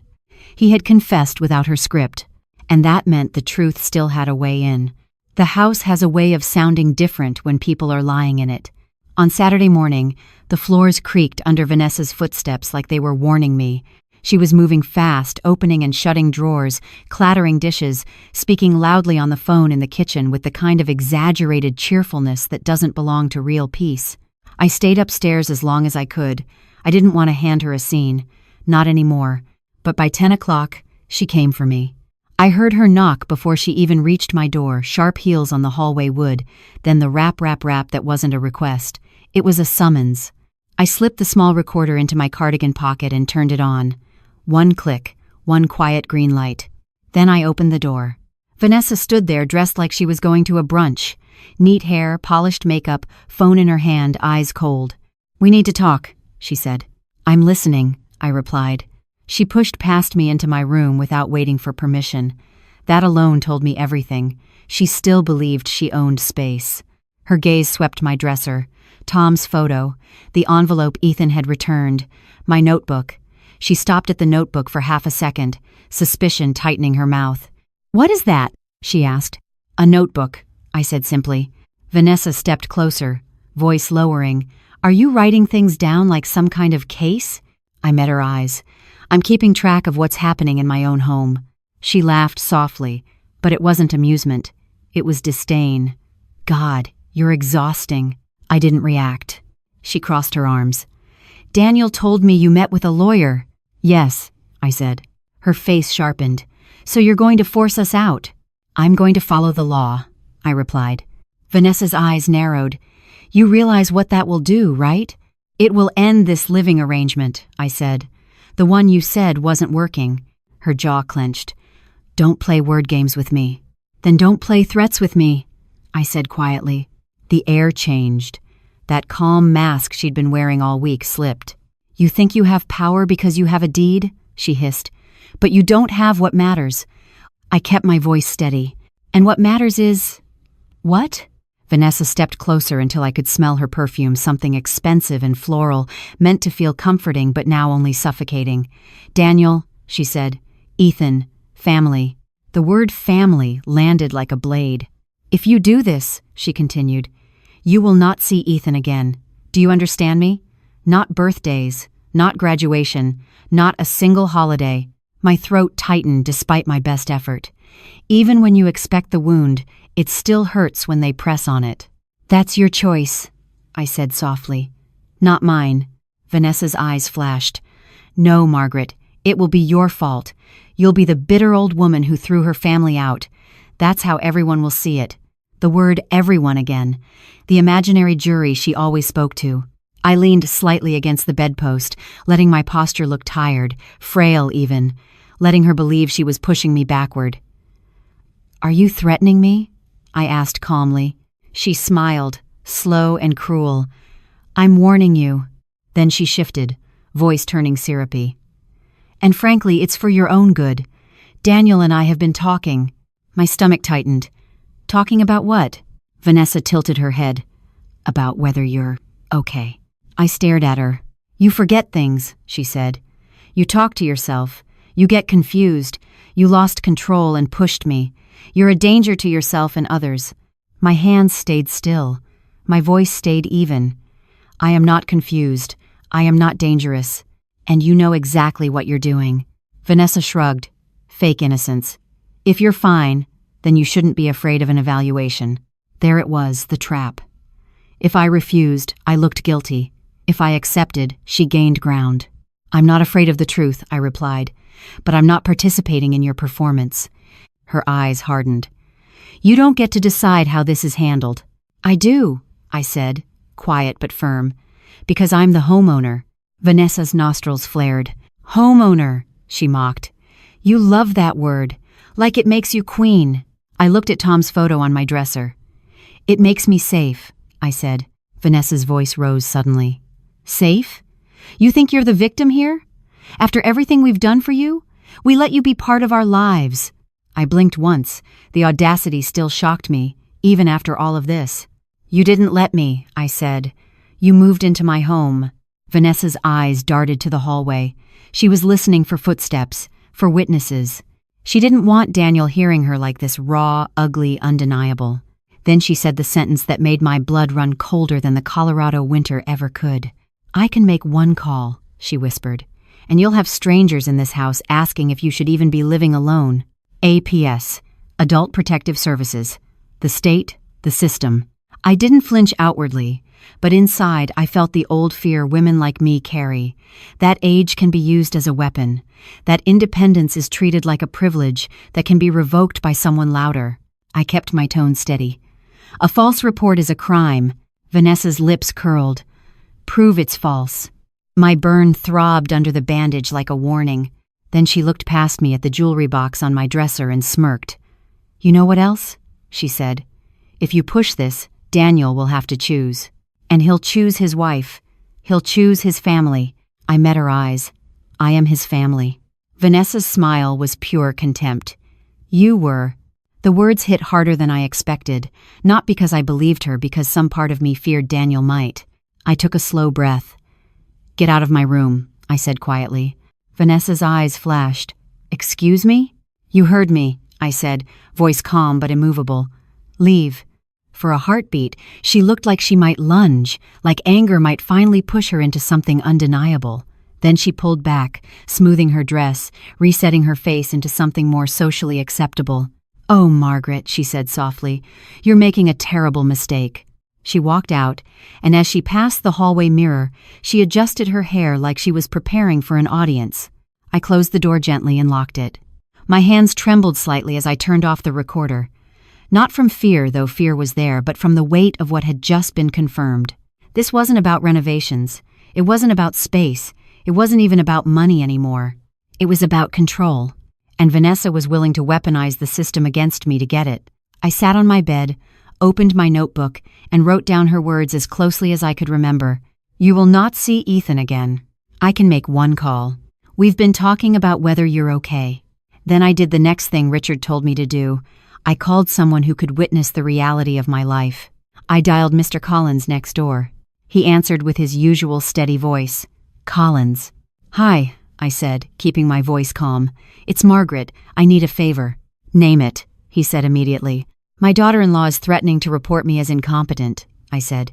"I may need someone nearby, someone who can confirm I'm fine, someone who can hear what's being said in this house." There was a brief pause.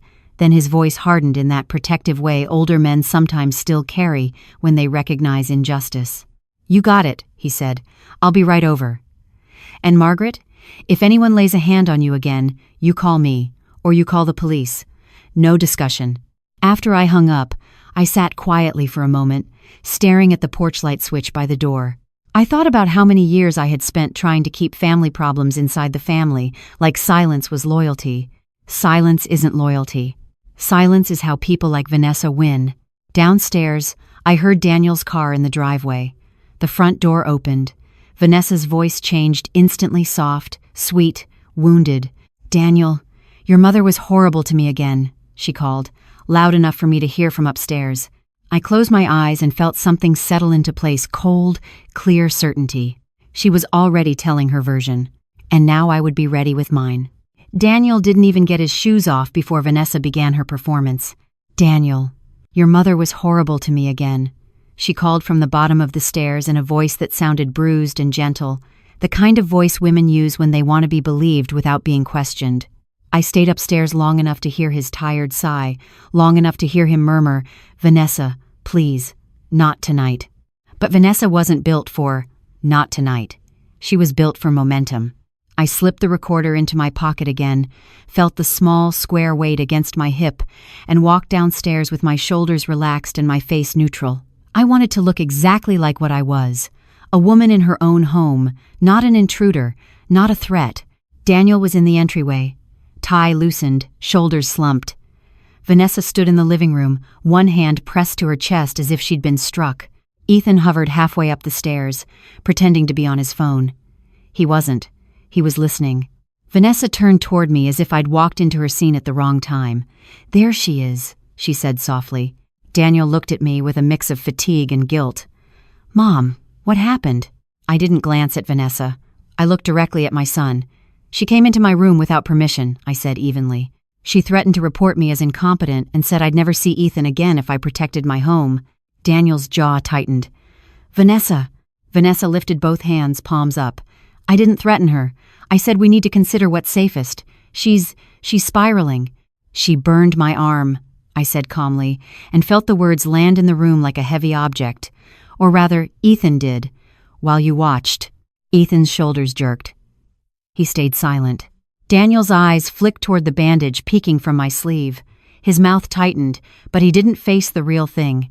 He faced the easiest thing, tone. "Mom," he said quietly, "can we not do this like a courtroom?" "I'm not doing it like a courtroom," I replied. "I'm doing it like reality." Vanessa's eyes flashed. "See? This is what I mean. She twists. She exaggerates. She's always been controlling." Daniel's head dropped for a moment, hands braced on his hips. He looked like a man standing between two cliffs, afraid to pick a direction because either way felt like falling. "Okay," he said finally, voice strained. "Everybody stop. We're not yelling." Vanessa's voice rose anyway. "I'm not yelling. I'm stating facts." I held my gaze steady. "Facts are that you told me to get out of my house. Facts are you threatened me with a report. Facts are Ethan pushed me into boiling water." Vanessa moved closer to Daniel, placing herself at his side like a badge. "Daniel, I don't feel safe. I'm sorry, but I don't. She's unstable." The word again, unstable.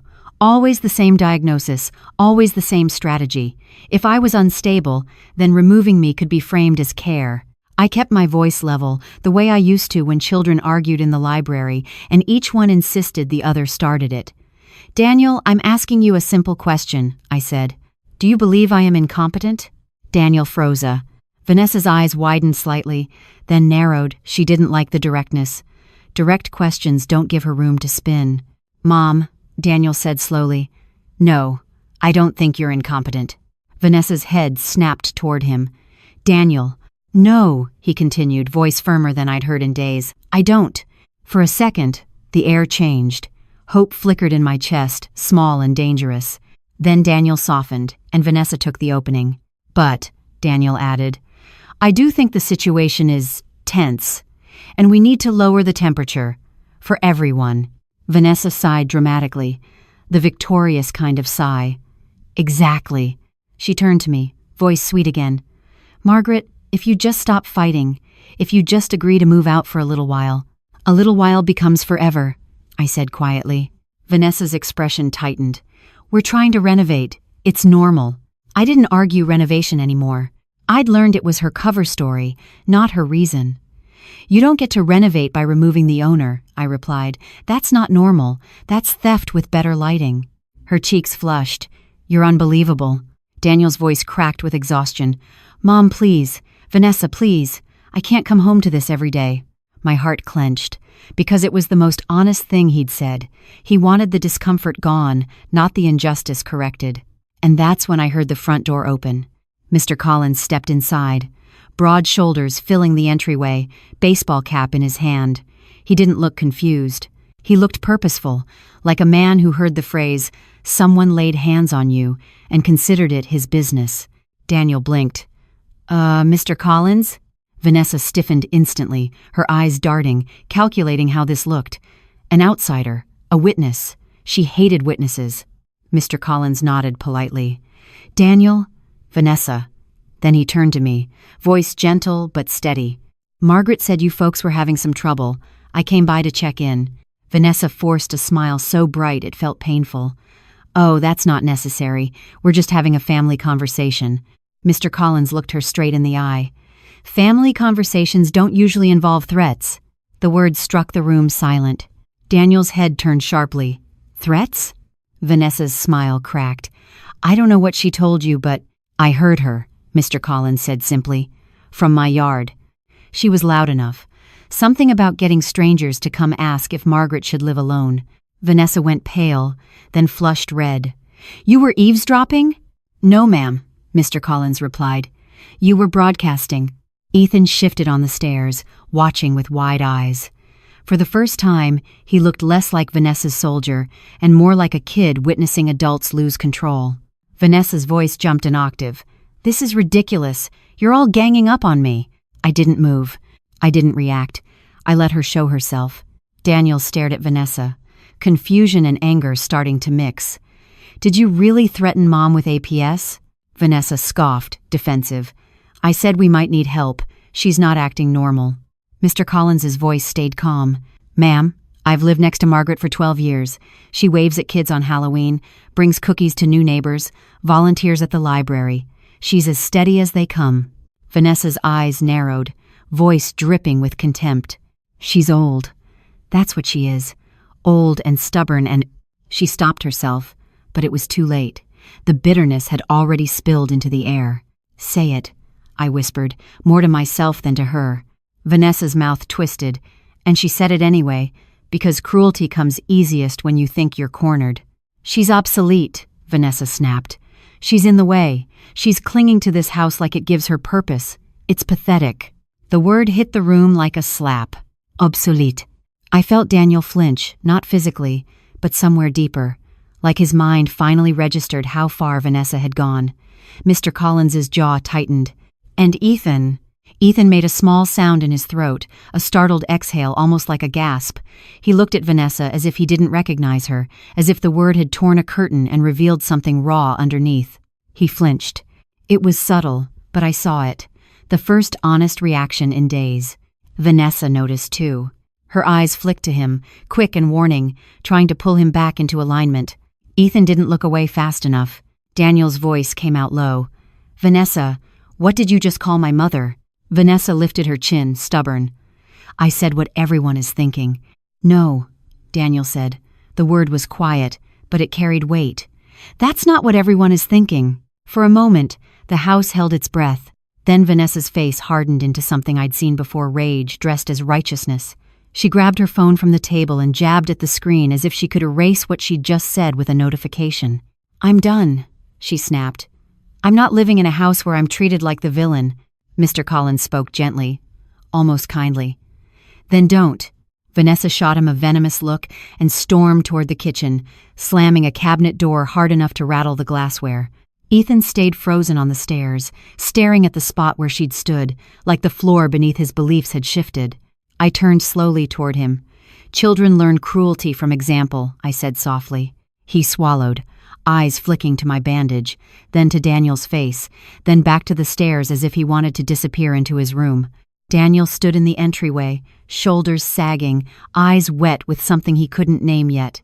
And I stood there in my own living room, recorder in my pocket, a witness beside me, and the truth finally out loud where it could not be stuffed back into silence. After Vanessa stormed into the kitchen and started slamming cabinets, the house didn't feel calmer. It felt more dangerous, like a storm had moved from thunder to tornado and was now simply choosing where to touch down. Mr. Collins stayed by the entryway, not hovering, just present. A quiet wall between me and whatever Vanessa might try next. Daniel stood in the same spot, hands at his sides, face pale, as if he'd just watched his life tilt and couldn't find the handle to steady it. Ethan had disappeared upstairs without a word. The silence that followed was thick, but it wasn't peaceful. It was strategic silence. Vanessa's kind. I turned to Mr. Collins and lowered my voice. "Thank you for coming." He nodded, eyes steady. "You shouldn't be alone in this." Daniel flinched at the word alone. I looked at my son. "Daniel," I said gently, "I need you to listen to me without Vanessa's voice in your head for 1 minute." He swallowed. "Okay." I kept my tone calm, not accusatory, just factual. "Your wife threatened to report me as incompetent. She told me I'd never see Ethan again. She told you the house was ours now and tried to push me out of a property I legally own." Daniel's eyes were shiny. He blinked hard. "She's stressed." "Mr." Collins exhaled, almost a sigh of disappointment, but he didn't speak. I did. "Stress doesn't excuse cruelty," I said. "And it doesn't excuse what happened to my arm." Daniel's gaze dropped to my bandage again. His mouth tightened, guilt pulling at him like gravity. From the kitchen, Vanessa's voice floated out, sharp and loud. "Daniel, are you just going to let her turn the neighbor against me? Are you serious right now?" Daniel's shoulders tensed instantly. That reflex told me more than 100 conversations ever could. He turned his head toward the kitchen like a dog hearing a whistle. I stepped closer, still calm. "That's what control looks like," I said quietly. "She doesn't want you to think. She wants you to react." His jaw clenched. "Mom," he whispered, "I don't know what to do." It was the first honest sentence he'd given me in weeks. I nodded once. "Then do nothing," I said. "Just don't do harm. Don't sign anything. Don't threaten me. Don't let her threaten me." He stared at me, breathing shallow. Vanessa appeared in the doorway, eyes bright with fury, but her posture careful now that Mr. Collins was standing there. She adjusted her expression into something that could pass for wounded. "This is humiliating," she said, voice shaking just enough to sound hurt. "Having the neighbor in our business." Mr. Collins spoke before I could. "Ma'am, you brought strangers into it the moment you started talking about making calls." Vanessa's eyes cut to him like blades. "You have no idea what's going on." He nodded slowly. "I know a threat when I hear one." Vanessa turned to Daniel, voice sharpening. "Are you going to let your mother do this? Are you going to let her poison Ethan against me too?" Daniel hesitated, caught in the familiar trap, wife versus mother, urgency versus truth.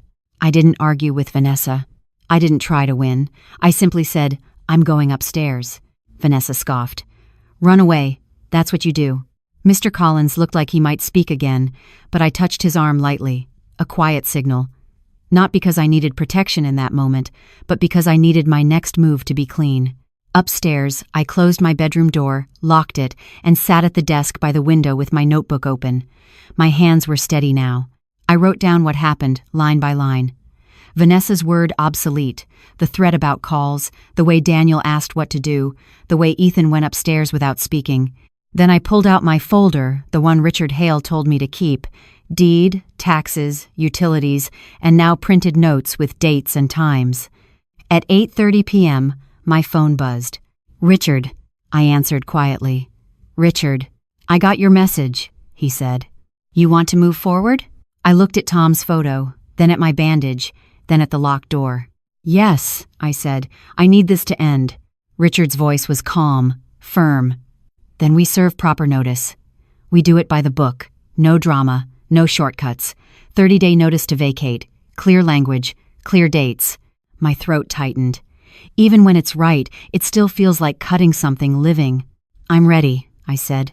"Tomorrow morning," he continued, "come to my office. Bring your timeline notes and the recorder files if you have them. We'll draft. And Margaret, have you seen a doctor about the burn?" "Yes," I lied. Then I corrected myself, because I was done building safety on half-truths. "Not yet, but I will." "Do that," he said. "It matters." After the call, I sat in the dark for a long moment.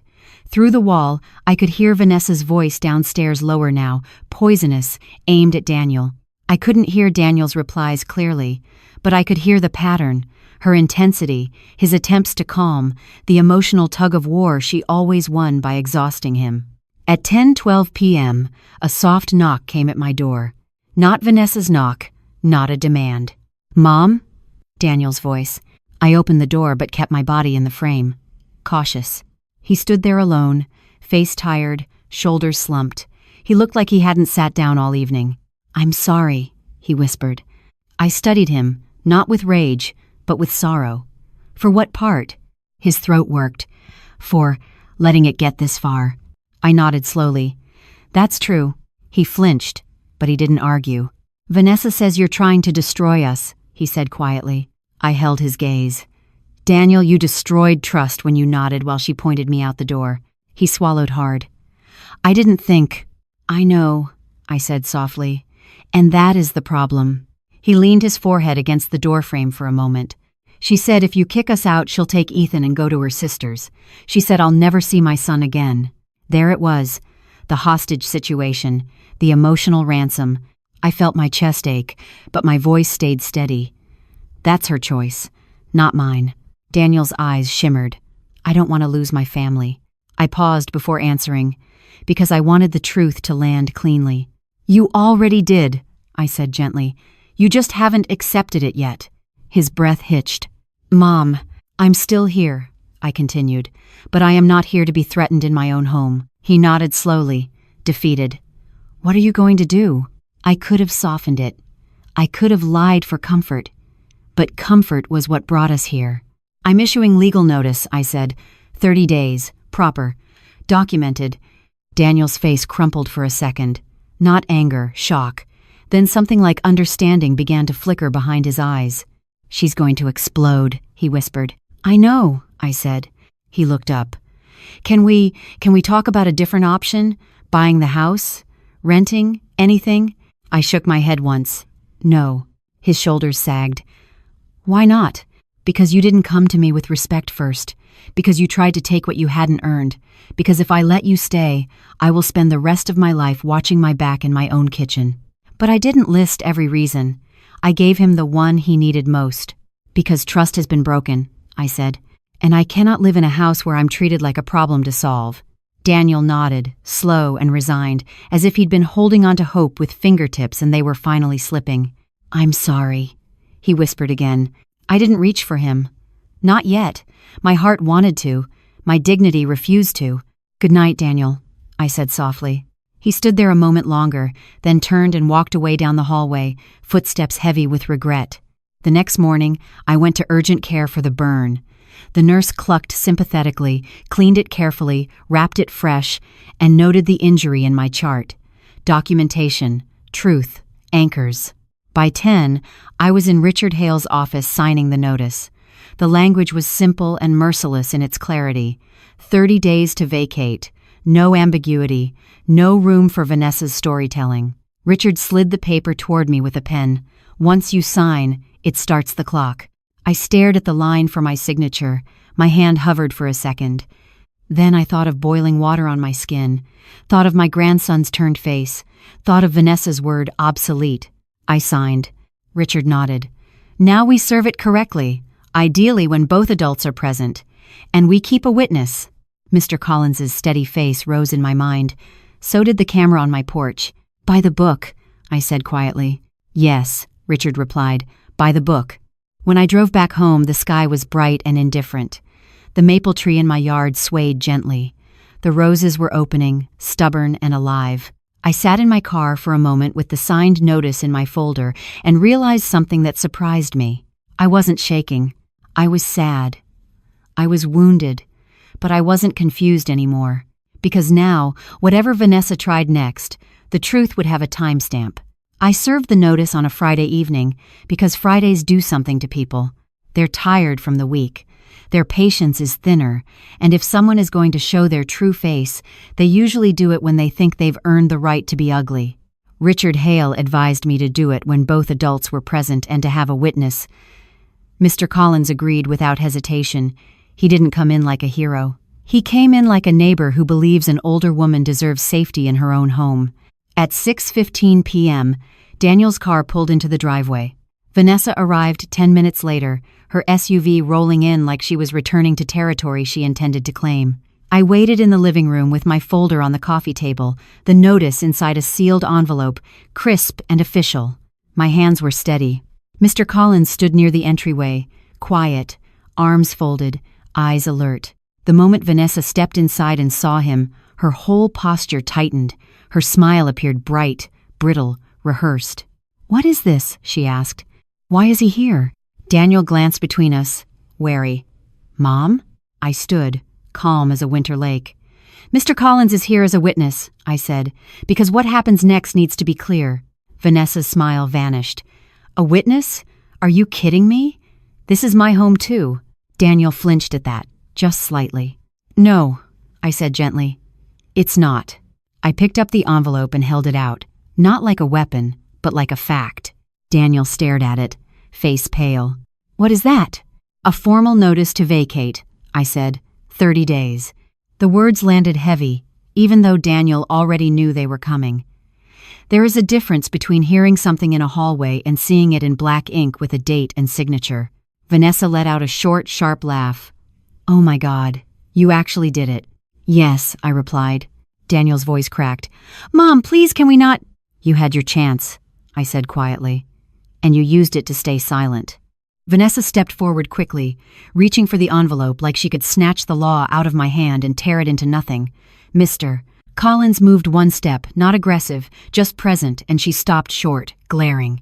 "Give me that," she snapped. "I'll hand it to Daniel," I said. Daniel took it with shaking fingers. He opened it slowly and read. His eyes moved across the page, and the color drained from his face the way it had when he first read the deed. Vanessa watched him reading, and I could see the moment she realized it wasn't bluff. It wasn't a talk. It wasn't boundaries. It was a legal clock. Her expression changed. Not sadness. Not regret. Rage. "You can't do this," she said, voice rising. "We're family." "You were prepared to do it to me," I replied evenly. "What's the difference?" "The difference is you're old," she snapped, the ugliness spilling out before she could polish it. "You don't need this space. You don't need this house. You're just—" "Careful," Mr. Collins said quietly. Vanessa whipped her head toward him. "Don't tell me to be careful in my own house." Mr. Collins didn't blink. "It's not your house." That was when she exploded. Vanessa's voice shot up, sharp and shaking. "This is abuse. This is elder manipulation. She's trying to punish us. Daniel, tell them. Tell them she's doing this to control you." Daniel stood frozen, eyes darting between her and me like a man trapped in a burning room choosing which door leads to air. "Vanessa," he whispered. "Stop." "Stop?" she shrieked. "Your mother is throwing your family out and you're telling me to stop?" I kept my voice low, steady. "No one is being thrown out. You have 30 days. That is the law." Vanessa's eyes narrowed dangerously. "Fine. You want law? I'll give you law." She pulled her phone out so fast it looked like a reflex. "I'm calling Adult Protective Services. I'm calling the county. I'm calling—" "You're going to make a false report?" I asked softly. Her mouth twisted. "It won't be false."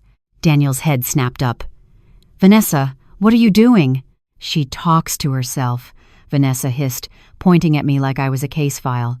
"She forgets things. She's violent. She pushed me. She's not safe. She needs supervision." My stomach tightened, but my face stayed calm. This was exactly what Richard warned me about. The moment entitlement turns desperate, it tries to recruit the system.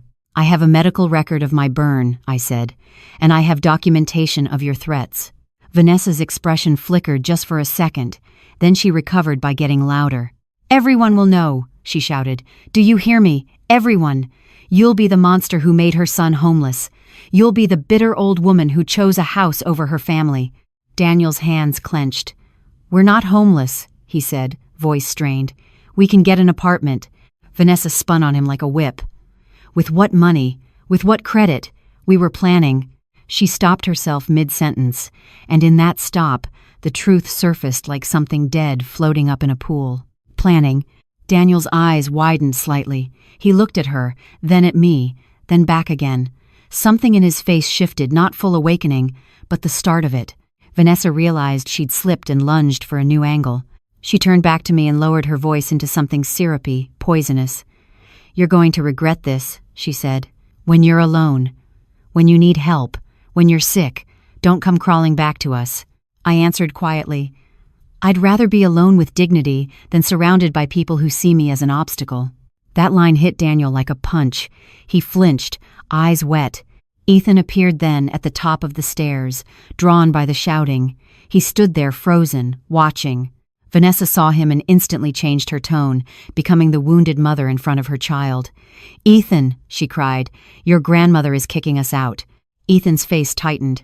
He looked at me, then at the envelope in Daniel's hands, then at Vanessa's phone raised like a weapon. "Grandma," he started, voice uncertain. Vanessa snapped, "Don't grandma her. She's doing this to destroy us." Ethan flinched at her tone. That flinch was small, but it mattered. I kept my voice gentle, aimed at him rather than Vanessa. "Ethan, you're 18. You're old enough to understand this isn't about revenge." His eyes darted. "This is about safety," I continued softly. "I'm not safe in this house with threats and violence." Ethan's gaze dropped to my bandaged arm, and something like shame crossed his face. Vanessa saw his hesitation and sharpened. "Don't look at her arm like she's a victim. She started all of this." Daniel's voice rose suddenly, louder than I'd ever heard him. "Vanessa, enough!" The room went silent for half a second, pure shock. Vanessa stared at him. "Excuse me?" Daniel's chest rose and fell. "You promised me we'd handle this respectfully. You promised me you wouldn't threaten my mother." Vanessa's face contorted. "Your mother threatened our entire future. Our future is not her responsibility," Daniel said, voice shaking. Hearing him say that really it didn't make me triumphant. It made me sad. Because if he could say it now, he could have said it when she pointed at my door. He could have said it before Ethan shoved me. He could have said it before the folder, before the gaslighting, before the word obsolete. But here we were. Vanessa's eyes went cold again. "Fine," she said, voice dangerously quiet. "You want to choose her? Choose her." Daniel flinched. "That's not—" "It is," she snapped, "and you'll regret it." She turned toward the staircase. "Ethan, pack a bag. We're leaving tonight." Ethan froze. "What?" I said pack, she barked. Ethan's eyes flicked to Daniel. Daniel looked devastated. "Mom," Ethan said quietly, "I have a test Monday. I can't just—" Vanessa shot him a look that shut him down. I watched it happen, the control, the fear, the way she used love as a leash. And I realized something with painful clarity. Ethan wasn't just acting out. He was learning a model of power. Loudest wins, threats work, truth is flexible. Unless someone stops it. Mr. Collins cleared his throat. "Ma'am," he said calmly, "you've been served. If you leave tonight, that's your decision, but the notice stands." Vanessa glared at him like she wanted to spit fire. Then she stormed upstairs, her footsteps heavy and furious. Daniel stood in the wreckage of the moment, holding the notice like it weighed 100 pounds. "Mom," he whispered, voice breaking, "I never wanted this." I looked at him, steady. Neither did I. Upstairs, I heard drawers slam, a suitcase zipper, Vanessa's sharp voice ordering, criticizing, rushing. Ethan came halfway down the stairs a few minutes later, bag in hand, face pale. He looked at me like he wanted to say something real, but fear kept his mouth closed. Daniel finally turned away and walked into the kitchen, shoulders hunched, as if he couldn't bear the sight of any of us. I stayed where I was, heart aching but spine straight, because this was the price of truth. It doesn't arrive softly. It arrives like a door-closing final, loud, undeniable. And now, no matter what Vanessa tried next, the timeline had started. The house went quiet in the strangest way after Vanessa left. Not peaceful quiet. Not the kind you earn after forgiveness. This was the hollow quiet that follows a slammed door, air still vibrating with what was said, what was threatened, what can never be unsaid. Mr. Collins lingered by the entryway for a moment, as if he didn't want to leave me alone with the aftermath. "You want me to stay a bit?" he asked gently. I nodded once. "Just until Daniel settles." Mr. Collins gave Daniel a look that wasn't hostile, just firm man to man, neighbor to neighbor. "You take care of your mother," he said quietly. Daniel didn't answer. He just stared at the floor, holding the notice like it was a verdict. When Mr. Collins finally stepped out, I locked the door behind him and stood in the entryway for a moment, listening. Upstairs, the guest room door was open, drawers half pulled out, like someone had started packing and stopped mid-rage. Vanessa had taken Ethan, but she'd taken him in a rush, leaving behind small signs of chaos that felt like claws. Daniel remained in the kitchen, where the overhead light threw a pale glow over the countertops Vanessa had claimed as hers. I heard him open the refrigerator, close it, open it again as if food could solve grief. I walked into the doorway and watched him for a moment. He looked smaller than usual, shoulders rounded, hands braced on the counter like he might fall without it. "Daniel," I said softly. He flinched, then turned. His eyes were red-rimmed, his face drawn tight. "She took him," he whispered. I nodded. "She announced she would." He swallowed hard. "She's going to keep him from me." "That's what she wants you to believe," I said. "So you'll panic and give in." Daniel dragged a hand down his face. "Mom, I don't know what to do." I took a slow breath. Here it was, the moment I'd been waiting for after the screaming, after the threats when a person is left with nothing but their own thoughts. Vanessa couldn't script this moment. She couldn't fill the air with her voice. Daniel had to sit in silence with himself. "What do you want?" I asked. He blinked at the question as if he'd never been allowed to consider it. "I want my family." "And what does that mean?" I asked gently. "Specifically." He stared at the kitchen floor. "I want Ethan here. I want my marriage to work. I want peace." "Peace," I repeated. "At what cost?" His mouth trembled, but no words came. I moved slowly to the table and sat. I didn't invite him. I didn't demand. I simply made space for truth to show up if it wanted. After a long moment, Daniel sat too, heavily, like the chair might collapse under the weight of his regret. "I never wanted to kick you out," he whispered. I held his gaze. "You still let it happen?" He nodded once, shame flooding his expression. "I did." The honesty surprised me. Not because I didn't believe he could be honest, because I hadn't seen it in so long. I waited. He stared at his hands, then spoke in a voice so low it barely carried. "The renovations. They weren't just renovations." My chest tightened. "What were they?" He swallowed, eyes squeezed shut for a second, like he couldn't bear the sentence. "Vanessa said we should secure the house," he whispered. "She said it was stupid that we were living here without anything in writing. She said if something happened to you, everything could get messy." I kept my voice calm. "So she wanted it in writing." He nodded slowly. "She wanted you to sign something first. A lease, then something else." "What else?" I asked. Daniel's eyes filled. "A transfer, a partial transfer. She called it estate planning. She said it would make things simpler. She said it would protect Ethan." My throat tightened, but my voice stayed steady. "Protect him from what?" Daniel's laugh came out broken and bitter. "From reality." He looked up at me, and I saw the fear there, not fear of me. Fear of admitting what he'd been part of. "She said you were going to die here alone," he whispered. "She said we should accelerate the inevitable." The words hit me like cold water. Accelerate the inevitable. Vanessa's voice echoed in my mind with new clarity. Obsolete, in the way, pathetic. I rested my hand lightly on the table, grounding myself. "And you agreed?" Daniel shook his head fast. "No, not exactly. I didn't stop her.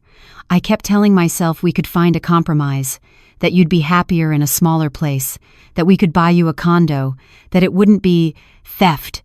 His eyes squeezed shut again. "But it was." "Yes," I said simply. Daniel flinched like he'd been struck. Then he whispered, "I'm sorry." I didn't soften it. Not yet. "Sorry doesn't rewind it," I said. He nodded, tears slipping down his cheek. "I know." The silence that followed was heavy, but it was real. No performance, no candles, no china. Just a man finally facing the truth of himself. "I can't lose Ethan," Daniel said, voice cracking. "I can't." I leaned forward slightly. "Then be his father," I said gently. "Not Vanessa's shadow." He stared at me, breathing hard. "I don't even know how to start," he admitted. "You start by telling the truth," I said. "To yourself, to him, to her." He swallowed. "If I tell her the truth, she'll punish me." I nodded slowly. "Yes."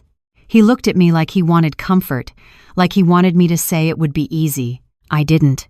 Instead, I said the truth I wish someone had said to him earlier. If you stay afraid of her punishment, you will keep punishing the people who actually love you. Daniel's face crumpled. For a long moment, he stared at the doorway where Vanessa had stood like he could still see her there, ordering, threatening, controlling. Then he whispered, "I don't want to be that man." "Then don't be," I said. "But you can't become a different man while living the same lie." He nodded, small and helpless. "She's at her sister's. She'll come back." "Maybe," I said. He looked up. "What if she doesn't? What if she takes him and—" I interrupted gently. "Daniel, focus. One step. Call Ethan. Not to beg, to speak." His eyes widened slightly. "She won't let him answer." "Then leave a message," I said. "A calm one. Tell him you love him. Tell him you're sorry you let adults make him choose sides. Tell him you'll see him soon." Daniel's breath shook. "You think that will help?" "It will plant a truth," I replied. "And truth grows slow, but it grows." He nodded, wiping his face with the back of his hand. Then his voice dropped, small and ashamed. "Mom, did Ethan really steal from you?" My stomach tightened, but my voice remained calm. "Yes." Daniel's face twisted with pain. "How much?" "Enough," I said. He flinched. "God, I didn't know." "You didn't want to know," I corrected gently. His eyes filled again. "I failed you." The word failed landed heavy. I didn't argue it away. I didn't soothe him with lies. Instead, I said, "You hurt me," because that was the truth he had to carry if he was going to change. Daniel nodded slowly. "I did." I sat back, feeling the exhaustion in my bones and the steadiness in my spine. "The notice still stands," I said. His eyes widened, panic rising. "Mom, please." I lifted my hand. "Listen, it stands, but what happens after the 30 days depends on your choices." He stared, hopeful and terrified. "I am not your enemy," I said quietly, "but I am not your safety net either. You will not live here under Vanessa's control. You will not threaten me in my own home. You will not use guilt to squeeze me back into silence." Daniel nodded, tears falling again. "Okay." "And," I added, voice softer, "if you truly want to rebuild, then it won't be through speeches. It will be through consistent behavior, boundaries, therapy, truth." He swallowed. "Therapy." "Yes," I said, "because you need to understand why you let her lead you like this." He nodded slowly, like the idea both scared him and relieved him. For the first time in days, I saw something in Daniel's face that looked like real awareness. Not a full transformation. Not a miracle. But a crack. And cracks, if you don't pretend they aren't there, are where the light gets in. Daniel sat at my kitchen table for a long time after our talk, staring at nothing like the world had finally gone quiet enough for him to hear his own conscience. Then he reached for his phone. He didn't look at me when he dialed, almost like he was afraid I'd see the boy inside him, still hoping someone would rescue him from the consequences. His thumb hovered, trembled, then pressed, "Call." It rang. Once. Twice. 3 times. Voicemail. Daniel swallowed hard and tried again. Same result. He stared at the screen, jaw clenched, then held the phone to his ear again, as if sheer will could force the connection. "Vanessa won't let him answer," he whispered. "Leave a message," I reminded him gently. He nodded and waited for the beep. When it came, his voice changed softer, raw, stripped of all performance. "Hey, buddy.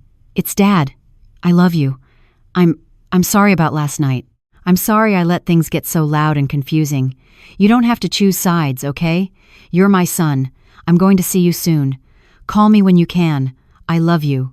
He ended the message and just sat there, breathing like he'd run a mile. "That was good," I said quietly. Daniel didn't look proud. He looked terrified. "She's going to punish me for that," he said. "Yes," I replied. He let out a shaky laugh. "I hate that you're right." The front door opened then, slow and deliberate, like someone knew exactly how to make an entrance. Vanessa. She stepped inside with a shopping bag in one hand and Ethan's backpack in the other, as if she were returning from a quick errand instead of having stormed out in a rage. Her face was composed, almost serene, but her eyes were bright with something that made my skin prickle. Ethan wasn't with her. Daniel's head snapped up. "Where is he?" Vanessa set the backpack down by the stairs like a prop. "Safe," she said lightly. "At my sister's, where he doesn't have to watch adults scream at each other." Daniel stood, shoulders tense. "I left him a message." Vanessa smiled without warmth. "I heard." How? Daniel demanded. Vanessa's eyes glittered. Because he uses my sister's phone, and because I'm his mother. Daniel's hands clenched. You can't keep him from me. Vanessa tilted her head. Watch me. I stayed seated, calm, recorder in my pocket. My heart beat steady, not because I wasn't afraid, but because I refused to show it. Daniel took a step forward. Vanessa, this is not okay. Vanessa's voice stayed sweet, almost conversational.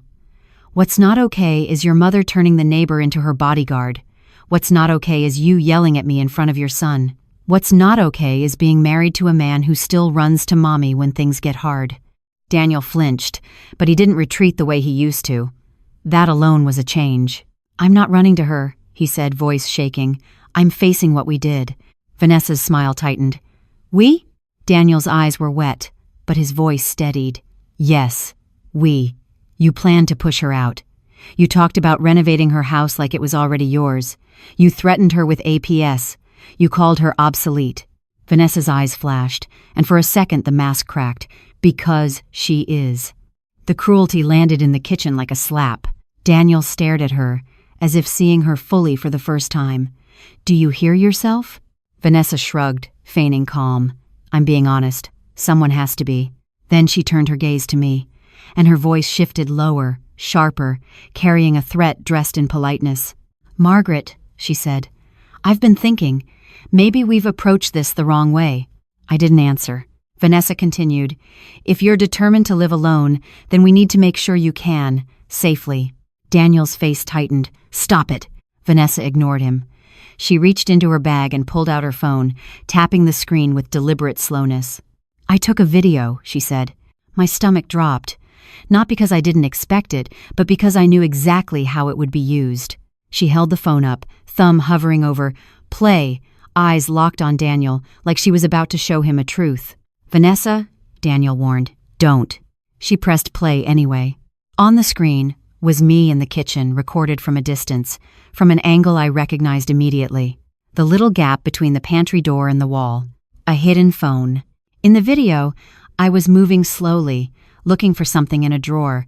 I muttered under my breath, just normal human frustration, then opened another drawer, then sighed. Out of context, it looked like confusion. Out of context, it looked like deterioration. Vanessa paused the video and lifted her eyebrows at Daniel. See? Daniel stared, jaw tight. That's nothing. Vanessa's lips curled. That's one clip. She swiped, showing another. Me standing at the sink, speaking quietly to myself as I rinsed a dish, then stopping, staring out the window for a moment. Another swipe. Me in the living room, searching for my reading glasses, patting my pockets, frustrated. Vanessa lowered the phone and spoke softly, like she was being compassionate. I have hours. Daniel's face went pale. I felt my own blood run cold, but I stayed calm. I forced my voice to remain steady because panic is what she wanted. Vanessa, I said quietly, you've been recording me without my knowledge in my own home. Vanessa shrugged. I was protecting my family. Daniel's voice rose. That's sick. Vanessa snapped. No, Daniel. What's sick is you pretending this is normal. She's deteriorating and she's clinging to this house out of pride. If she can't care for herself, then we need legal authority to step in. There it was. Not just eviction retaliation, not just public shame, control of my life, conservatorship dressed as concern. Daniel looked like he might be physically ill. You're trying to take her rights. Vanessa's eyes were hard. I'm trying to take responsibility. I rose slowly from my chair. My burn pulled under the fresh dressing, but I ignored it. I have medical documentation, I said. I am competent, and I will get an evaluation from a physician of my choosing if needed. Vanessa laughed, short and cruel. Of course you'll say that. I turned to Daniel, voice calm but clear. Daniel, this is exactly what she threatened. Daniel's eyes were wet, and for once he didn't look away from them. He looked right at Vanessa, like a man finally staring into the sun. Give me Ethan, he said quietly. Now. Vanessa's expression flickered. Excuse me? Daniel's voice shook, but it held. Give me my son. You don't get to use him as leverage because you're losing control. Vanessa's jaw tightened. You're choosing her. Daniel let out a broken laugh. No, I'm choosing reality. For a moment, neither of them spoke. The kitchen clock ticked loud as a heartbeat. Then Vanessa's face changed anger, cooling into calculation. Fine, she said softly. Go get him. Daniel blinked. What? Vanessa smiled. Too sweet. Go to my sister's. Pick him up. See how easy it is. Daniel hesitated. I saw the trap forming even before he did. What are you doing? He asked. Vanessa lifted her phone again. If you leave, I'll file Monday. APS, petition. I'll say your mother is unstable, and I'll say you're enabling it. I'll say you're financially abusing your wife by letting your mother destroy our housing. I'll say, stop, Daniel snapped. Vanessa's eyes stayed cold. Make me. And in that moment, I realized the truth we'd been circling for weeks. Vanessa wasn't just mean. She was dangerous. Dangerous people don't escalate because they're angry. They escalate because they believe they're entitled to win. I reached into my pocket and clicked off my recorder quietly, then clicked it on again, fresh file, clear timestamp. Vanessa kept talking, words spilling like poison. But all I heard was the next step in my own mind. Protection, witnesses, locks, cameras, boundaries that don't bend. Vanessa, I said softly, leave my house. She laughed. Or what? I looked at Daniel. Daniel, you've heard her threats. You've seen her recordings. If you stay here under her control, she will destroy you the way she's trying to destroy me. Daniel's face crumpled. Mom! I didn't soften. You need help, legal help, and you need your son back before she teaches him that love is a weapon. Vanessa's eyes narrowed. Don't you dare talk about my parenting. I held her gaze. Your parenting taught him to shove his grandmother into boiling water. The silence that followed was sharp. Vanessa's face flushed with fury. You. Daniel's voice rose, raw and shaking. Vanessa, get out. She stared at him, stunned. What did you just say? Get out, he repeated louder. Right now. Vanessa's eyes filled not with sadness, with rage. She grabbed her bag, snatched the backpack off the floor, and marched to the door. At the threshold, she turned back, voice low and venomous. You'll regret this, she said. Both of you. Then she left, the door slamming hard enough to shake the frame. Daniel stood there breathing hard, hands trembling, like he'd finally cut a cord he'd been wrapped in for years. I walked to the front door and quietly engaged the deadbolt. Then I added the chain, not because I thought the chain could stop everything, but because it marked a line. And from this point forward, nothing was going to happen in my home without proof. Daniel didn't sit down after Vanessa slammed the door. He stood in the middle of my entryway, breathing like his lungs didn't know how to work without her permission. I'm going to get Ethan, he said, voice hoarse. I nodded once. Go. He blinked at me, surprised I didn't add a warning, a lecture, a plea. But I'd learned something in the last weeks. A man who has been controlled doesn't need more control from his mother. He needs a chance to choose. I did add one thing, quiet, practical. Take your phone. Record if you can. And don't go alone if you feel unsafe. Daniel swallowed. I'll be fine. I didn't argue. Call me when you're there. Call me when you leave. He grabbed his keys with shaking hands and left. His tires crunched down the driveway like a decision finally moving forward. The moment the house was empty, I moved the way I used to move when a storm was coming, and you had 10 minutes to secure what mattered. I turned on the porch camera feed on my phone and checked the last hour. Vanessa leaving. Daniel leaving. Time-stamped. Clear. Then I called Richard Hale. He answered quickly. Margaret? She's recording me, I said. Secretly. Multiple clips. She's building a narrative that I'm incompetent. Richard's voice sharpened. Did you get any of it documented? Her admitting it? Yes, I said. On my recorder. Good, he replied. That admission matters. Also, get ahead of it. Schedule a cognitive screening with your physician, a baseline evaluation. If she makes a report, you have independent medical documentation. I'll do it, I said. And Margaret locked down the home, he continued. Change locks if needed. Add cameras if you can. And if she shows up again, do not engage alone. I glanced at the deadbolt, the chain. Already locked. Good, he said. And we can discuss a restraining order if threats continue. The words restraining order felt heavy, like admitting a family had become a legal hazard. But reality didn't care about my comfort. "I understand," I said. After I hung up, I texted Mr. Collins. "Daniel is going to pick up Ethan." Vanessa escalated again. "Please stay alert tonight." His reply came immediately. "I'm here. Call if you need me." I made tea I couldn't drink, paced the living room, then forced myself to sit. Waiting is its own kind of torture when you know the next act could decide everything. At 7:18 p.m., my phone rang. "Daniel." I answered instantly. "Where are you?" "In front of her sister's house," he whispered. I could hear the muted hum of a car engine and distant traffic. "Vanessa's car is here." "Keep your voice calm," I said. "Don't let her bait you." Daniel exhaled. "I'm going in." The call didn't drop, but his breathing changed tighter, like he was walking through a doorway that had teeth. Then a voice in the background, female, sharp, theatrical. "I can't believe you came here after what you did." "Vanessa." And another woman, uncertain. "Vanessa, maybe." That had to be her sister. Daniel's voice came, strained but controlled. "I'm here for Ethan." Vanessa's laugh cut through the speaker like glass. "Oh, you're here for Ethan now. Funny how that happens after your mother manipulates you." My hands clenched around the phone. Even from a distance, she could still try to rewrite the world. Daniel didn't take the bait. "Put Ethan on the phone," Vanessa snapped. "He doesn't want to talk to you." A pause, then a softer male voice, maybe her sister's husband, murmured something I couldn't make out. Daniel's voice rose slightly. "Vanessa, you cannot keep my son from me." Vanessa's tone turned syrupy, poisonous. "I'm not keeping him from you. I'm protecting him from your mother." There it was again. Always me, the convenient villain. "Stop," Daniel said, and his voice carried something new steel. "This isn't about my mother. This is about you using Ethan to control me." A silence. Then Vanessa, colder. "If you take him, I will file. Monday. I already have evidence." Daniel's breathing hitched. "What evidence?" "You know what evidence," she said. "Videos.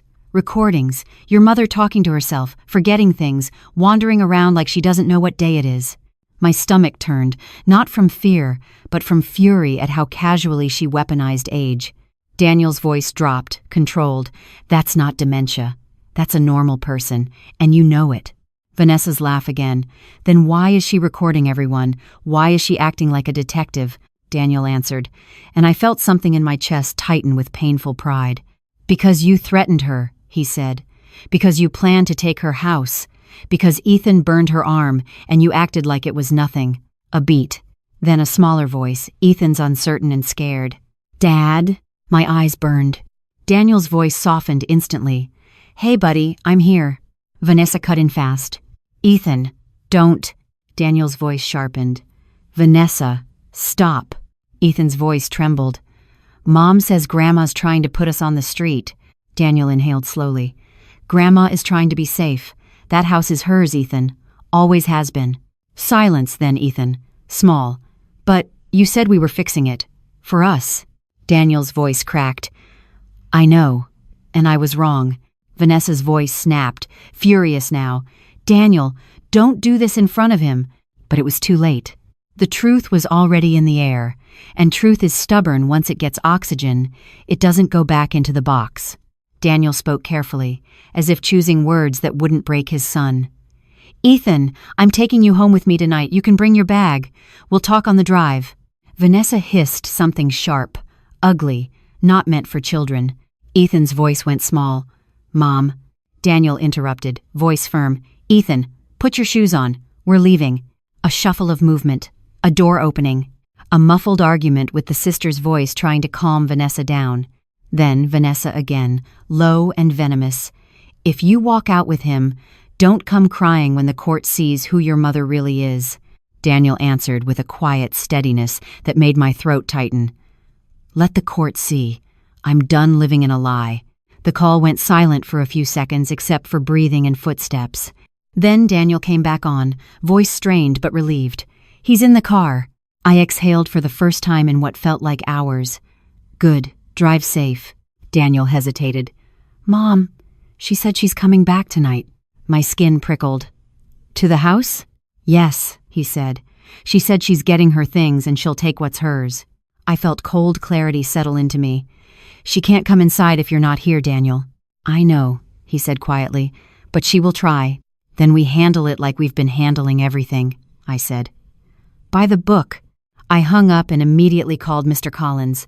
She may show up tonight. I'll be on my porch, he said. Lights on, phone ready. Then I set my own plan in motion. I emailed Richard Hale. Vanessa has been secretly recording me to claim incompetence. Daniel retrieved Ethan. She may attempt re-entry tonight. I have audio of her threats and admission. I printed a fresh copy of the notice to vacate, placed it in my folder, and set my phone on the entry table with the camera app ready. Not because I wanted drama, because I wanted evidence.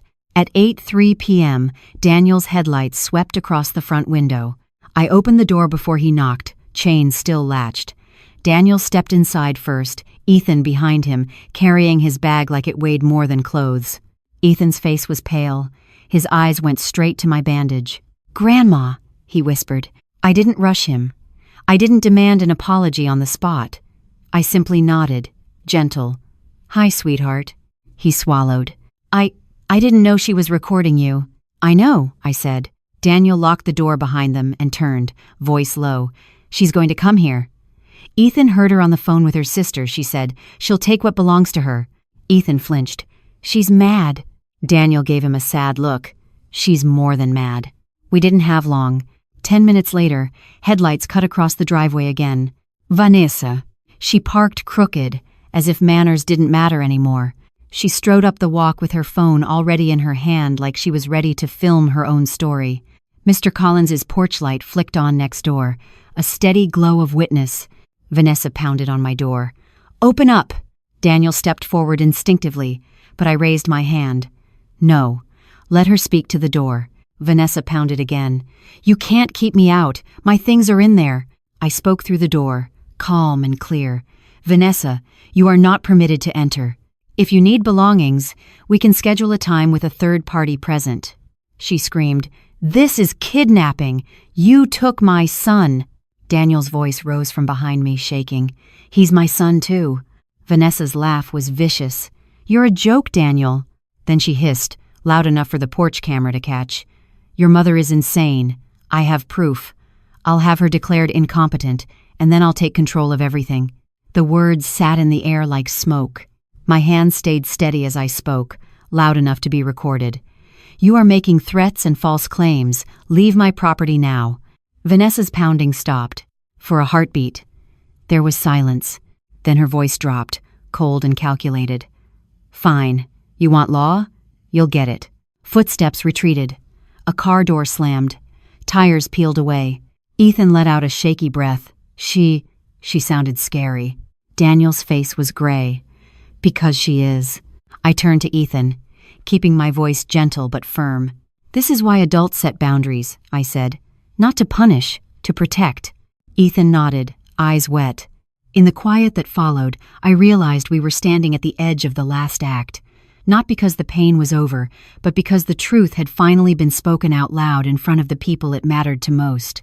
Vanessa had made her move. Now the law and the truth would make theirs. The night after Vanessa pounded on my door, none of us slept like normal people. Daniel stayed on the couch downstairs with his shoes on, as if rest itself was a luxury he didn't deserve. Ethan sat cross-legged on the rug in my living room for a long time, staring at the floor, quiet in a way that wasn't sulking, quiet in a way that meant his mind was finally catching up to what his body had done. I made tea and didn't drink it. I watched the porch camera feed on my phone like it was a heartbeat monitor. I listened for tires on the driveway, for the old familiar slam of a door, for the sound of entitlement returning. But Vanessa didn't come back that night. She didn't need to. She was already building her next attack somewhere else, behind a screen, on a call, in a paperwork office, where her voice could sound calm, and mine could be painted as confused. Saturday morning, I did what I should have done earlier. I got ahead of the story. I drove to my doctor's office and asked for a cognitive screening and a basic exam. The nurse chatted with me about the weather, asked me my birthday, my medications, what day it was, who the president was, had me remember 3 words and repeat them 5 minutes later. I answered every question with steady clarity. When the doctor returned, she patted my arm, careful of the burn, and said, "Margaret, you're sharp. Your blood pressure is high from stress, but cognitively you're fine. Fine, documented. Dated, signed. I left with a copy of the report in my folder and the quiet confidence that comes from closing one of the doors Vanessa wanted to kick open. By Monday, the strike came. Not with police on my porch. Not with sirens. With an official-looking envelope and a phone call Daniel received at 9:17 a.m. while he sat at my kitchen table, hands wrapped around a mug he hadn't touched. He put the call on speaker so I could hear. A calm female voice. Mr. Whitmore, this is regarding a concern raised about the safety and capacity of Margaret Whitmore. We received a report. Daniel's face drained. Who reported her? I can't disclose the reporter, the woman said evenly. But we need to schedule a visit. I leaned forward and kept my voice calm. This is Margaret. I'd like to provide documentation of a medical evaluation completed Saturday morning confirming my capacity and competence. There was a pause. You have documentation? Yes, I said. And I also have audio documentation of threats to make a false report. I'd like to add that to the file. Another pause, longer this time. If you have documentation, you may email or deliver it. A visit may still be required, but medical proof is important. Daniel's voice shook. This is harassment. The woman's tone stayed professional, but I heard the shift when professionals recognize patterns they've seen before. We handle all reports seriously, sir. I do too, I said quietly. That's why I'm prepared. After we ended the call, Daniel sat very still, eyes wet. She actually did it, he whispered. Yes, I said, and now we respond with facts. Richard Hale had warned me, dangerous people escalate when they feel control slipping. Vanessa was no exception. That afternoon, Richard met me at my home, not because he needed to, but because he understood what witnesses do to liars. He arrived with a calm face, a leather briefcase, and the steady confidence of someone who speaks the system's language fluently. Daniel sat with us at the dining table. Ethan stayed in the hallway, listening, quiet. Richard laid out our documents. The deed, the notice to vacate, the medical evaluation, my burn documentation, and most importantly, transcripts of key moments from the recorder, typed and time-stamped. I want you to understand something, Richard told Daniel. Your wife's report will not win her this house. If anything, it will harm her. Daniel stared at the papers like he couldn't believe his own life had become a file.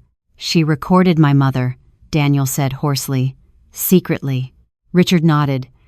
And she threatened to use those recordings to claim incapacity. That's not concern. That's coercion. Ethan's voice came from the hallway, small. Is she going to get Grandma taken away? My heart tightened at the fear in it. Richard turned slightly toward Ethan, voice steady and kind. No, son, not if your grandmother has documentation and support. The truth matters. Ethan swallowed. I messed up. No one rushed him. No one pounced. I spoke gently. Yes, you did. Ethan flinched, then nodded. I want to fix it. Then start with honesty, I said, not to impress me, to rebuild yourself. He nodded again, tears brightening his eyes. 2 days later, Vanessa's second move came. She filed an emergency petition related to elder safety and attempted to attach her video clips. Richard requested a hearing date and responded with our own evidence. My medical evaluation, the timeline, and crucially, Vanessa's recorded threats to report me and her admission that she had hours of footage. In court, Vanessa arrived dressed like a saint, soft sweater, minimal makeup, hands folded as if in prayer. She sat beside her attorney with the posture of a woman who had rehearsed being tragic. Daniel came with Richard and me, and that alone was a crack in Vanessa's plan, because her whole strategy depended on Daniel standing behind her story. When the mediator asked Vanessa to explain her concern, she did exactly what she always did. She spoke in a voice full of worry and righteousness. She's deteriorating, Vanessa said, turning her head toward me with an expression of pity that made my stomach turn. She talks to herself. She forgets things. She becomes aggressive. I was scared for my child. Then her attorney presented a clip. Me searching for my reading glasses. Me muttering under my breath. Me pausing at the sink, staring out the window like a human being with a mind. The mediator watched without comment. Richard stood and spoke calmly. We have independent medical documentation dated 2 days before this filing, confirming Margaret Whitmore is competent. We also have evidence that this report was threatened as retaliation. He handed over the transcript excerpts and offered the audio file. The mediator's eyes lifted. Threatened? Richard nodded. Yes, Miss Carter stated she could make one call and have strangers come question Mrs. Whitmore. She also stated that if Mrs. Whitmore proceeded legally, she would ensure she never saw her grandson again. Vanessa's face twitched. Then the mediator turned to Daniel. Mr. Whitmore, do you support your wife's petition? That question hung in the air like a test Daniel had been avoiding his whole life. Daniel's hands shook. He looked at Vanessa, then at me, then down at the table. When he spoke, his voice was hoarse, but it was his. No, he said. Vanessa's head snapped toward him. Daniel! Daniel swallowed hard and continued anyway. My mother is competent. She's not the problem. I let my wife pressure me. I stayed silent when I should have spoken, and now she's trying to use the system to punish my mother for setting boundaries. Vanessa stared at him as if he'd stabbed her. You're choosing her, she hissed, loud enough for the room to hear. Daniel's eyes filled, but his voice stayed steady. I'm choosing the truth. The mediator made notes, then looked at Vanessa. Miss Carter, given the medical documentation and the allegation of retaliatory intent, I am not inclined to move forward with your petition. If you continue to file false or coercive claims, it could be viewed as harassment. Vanessa's attorney shifted uncomfortably. Vanessa's face flushed red, then white. For a moment she looked like she might explode the way she had in my hallway. But a courtroom has witnesses. It has records. It has consequences. She did not scream. She simply glared at me with a hatred so cold it felt like ice. Outside the building afterward, she tried once more, because she couldn't help herself. This is your fault, she hissed to me as Daniel stood a few feet away. You took everything. I met her eyes. You tried to take mine. Vanessa's mouth curled. You'll die alone. I didn't flinch. Maybe, I said quietly, but I won't die ashamed. She spun toward Daniel. If you walk away from me, you'll regret it. Daniel's voice broke as he answered. I already regret what I did to my mother. Vanessa's eyes hardened. Fine, she said. Then enjoy your mother. Enjoy your lonely little life. She walked away without looking back. 2 weeks later, she moved her belongings out under supervision, just as Richard arranged third-party present, everything documented, no room for accusations. She tried to claim items that weren't hers. She tried to provoke. But in front of witnesses, her power shrank. Ethan helped carry boxes. Not because Vanessa told him to, because Daniel asked him to make it right. On the last day, Ethan stood in my doorway with his bag and looked at me like a boy trying to become a man in real time. Grandma, he said softly, I'm sorry. I studied his face, the fear, the shame, the stubbornness that had been fed by someone else's cruelty. I know, I said, but I need more than words, Ethan. He nodded quickly. I got a job. King Soopers. I start Monday. Daniel stood behind him, eyes tired, hopeful. Ethan swallowed. I'm going to pay you back. All of it. And I'm not going to hang out with those guys anymore. They're not good. A deep ache moved through me, but it wasn't only pain. It was relief. Because repentance isn't dramatic. It's practical. It changes routines. I nodded. Good. Ethan hesitated, then whispered, I didn't understand. I thought you'd always be there no matter what. I will be, I said gently. But being there doesn't mean letting you hurt me. Tears slipped down his face, and he wiped them away fast, embarrassed. Okay. After they were gone, after the last box was loaded, after the driveway was empty, I stood in my living room and listened to the silence. This time, it wasn't hollow. It was mine. Daniel came by the next morning alone. He looked exhausted like a man who'd survived a storm he helped create. I'm starting therapy, he said immediately, as if confessing a sin and offering a penance. I need to understand why I let her run me like that. I nodded. That's a start. He stared at his hands. Mom, I don't expect forgiveness. I don't have it yet, I said honestly. He flinched, but he didn't argue. I have hope, I added softer. But hope has conditions now. Consistency. Truth. Time. He nodded, eyes wet. I'll do it." He paused at the door. "For what it's worth, I'm glad you fought back." I held his gaze. "So am I." In the weeks that followed, the house began to breathe again. I moved Vanessa's modern decor out of the living room and brought back Tom's old lamp. I replanted the roses she'd cut.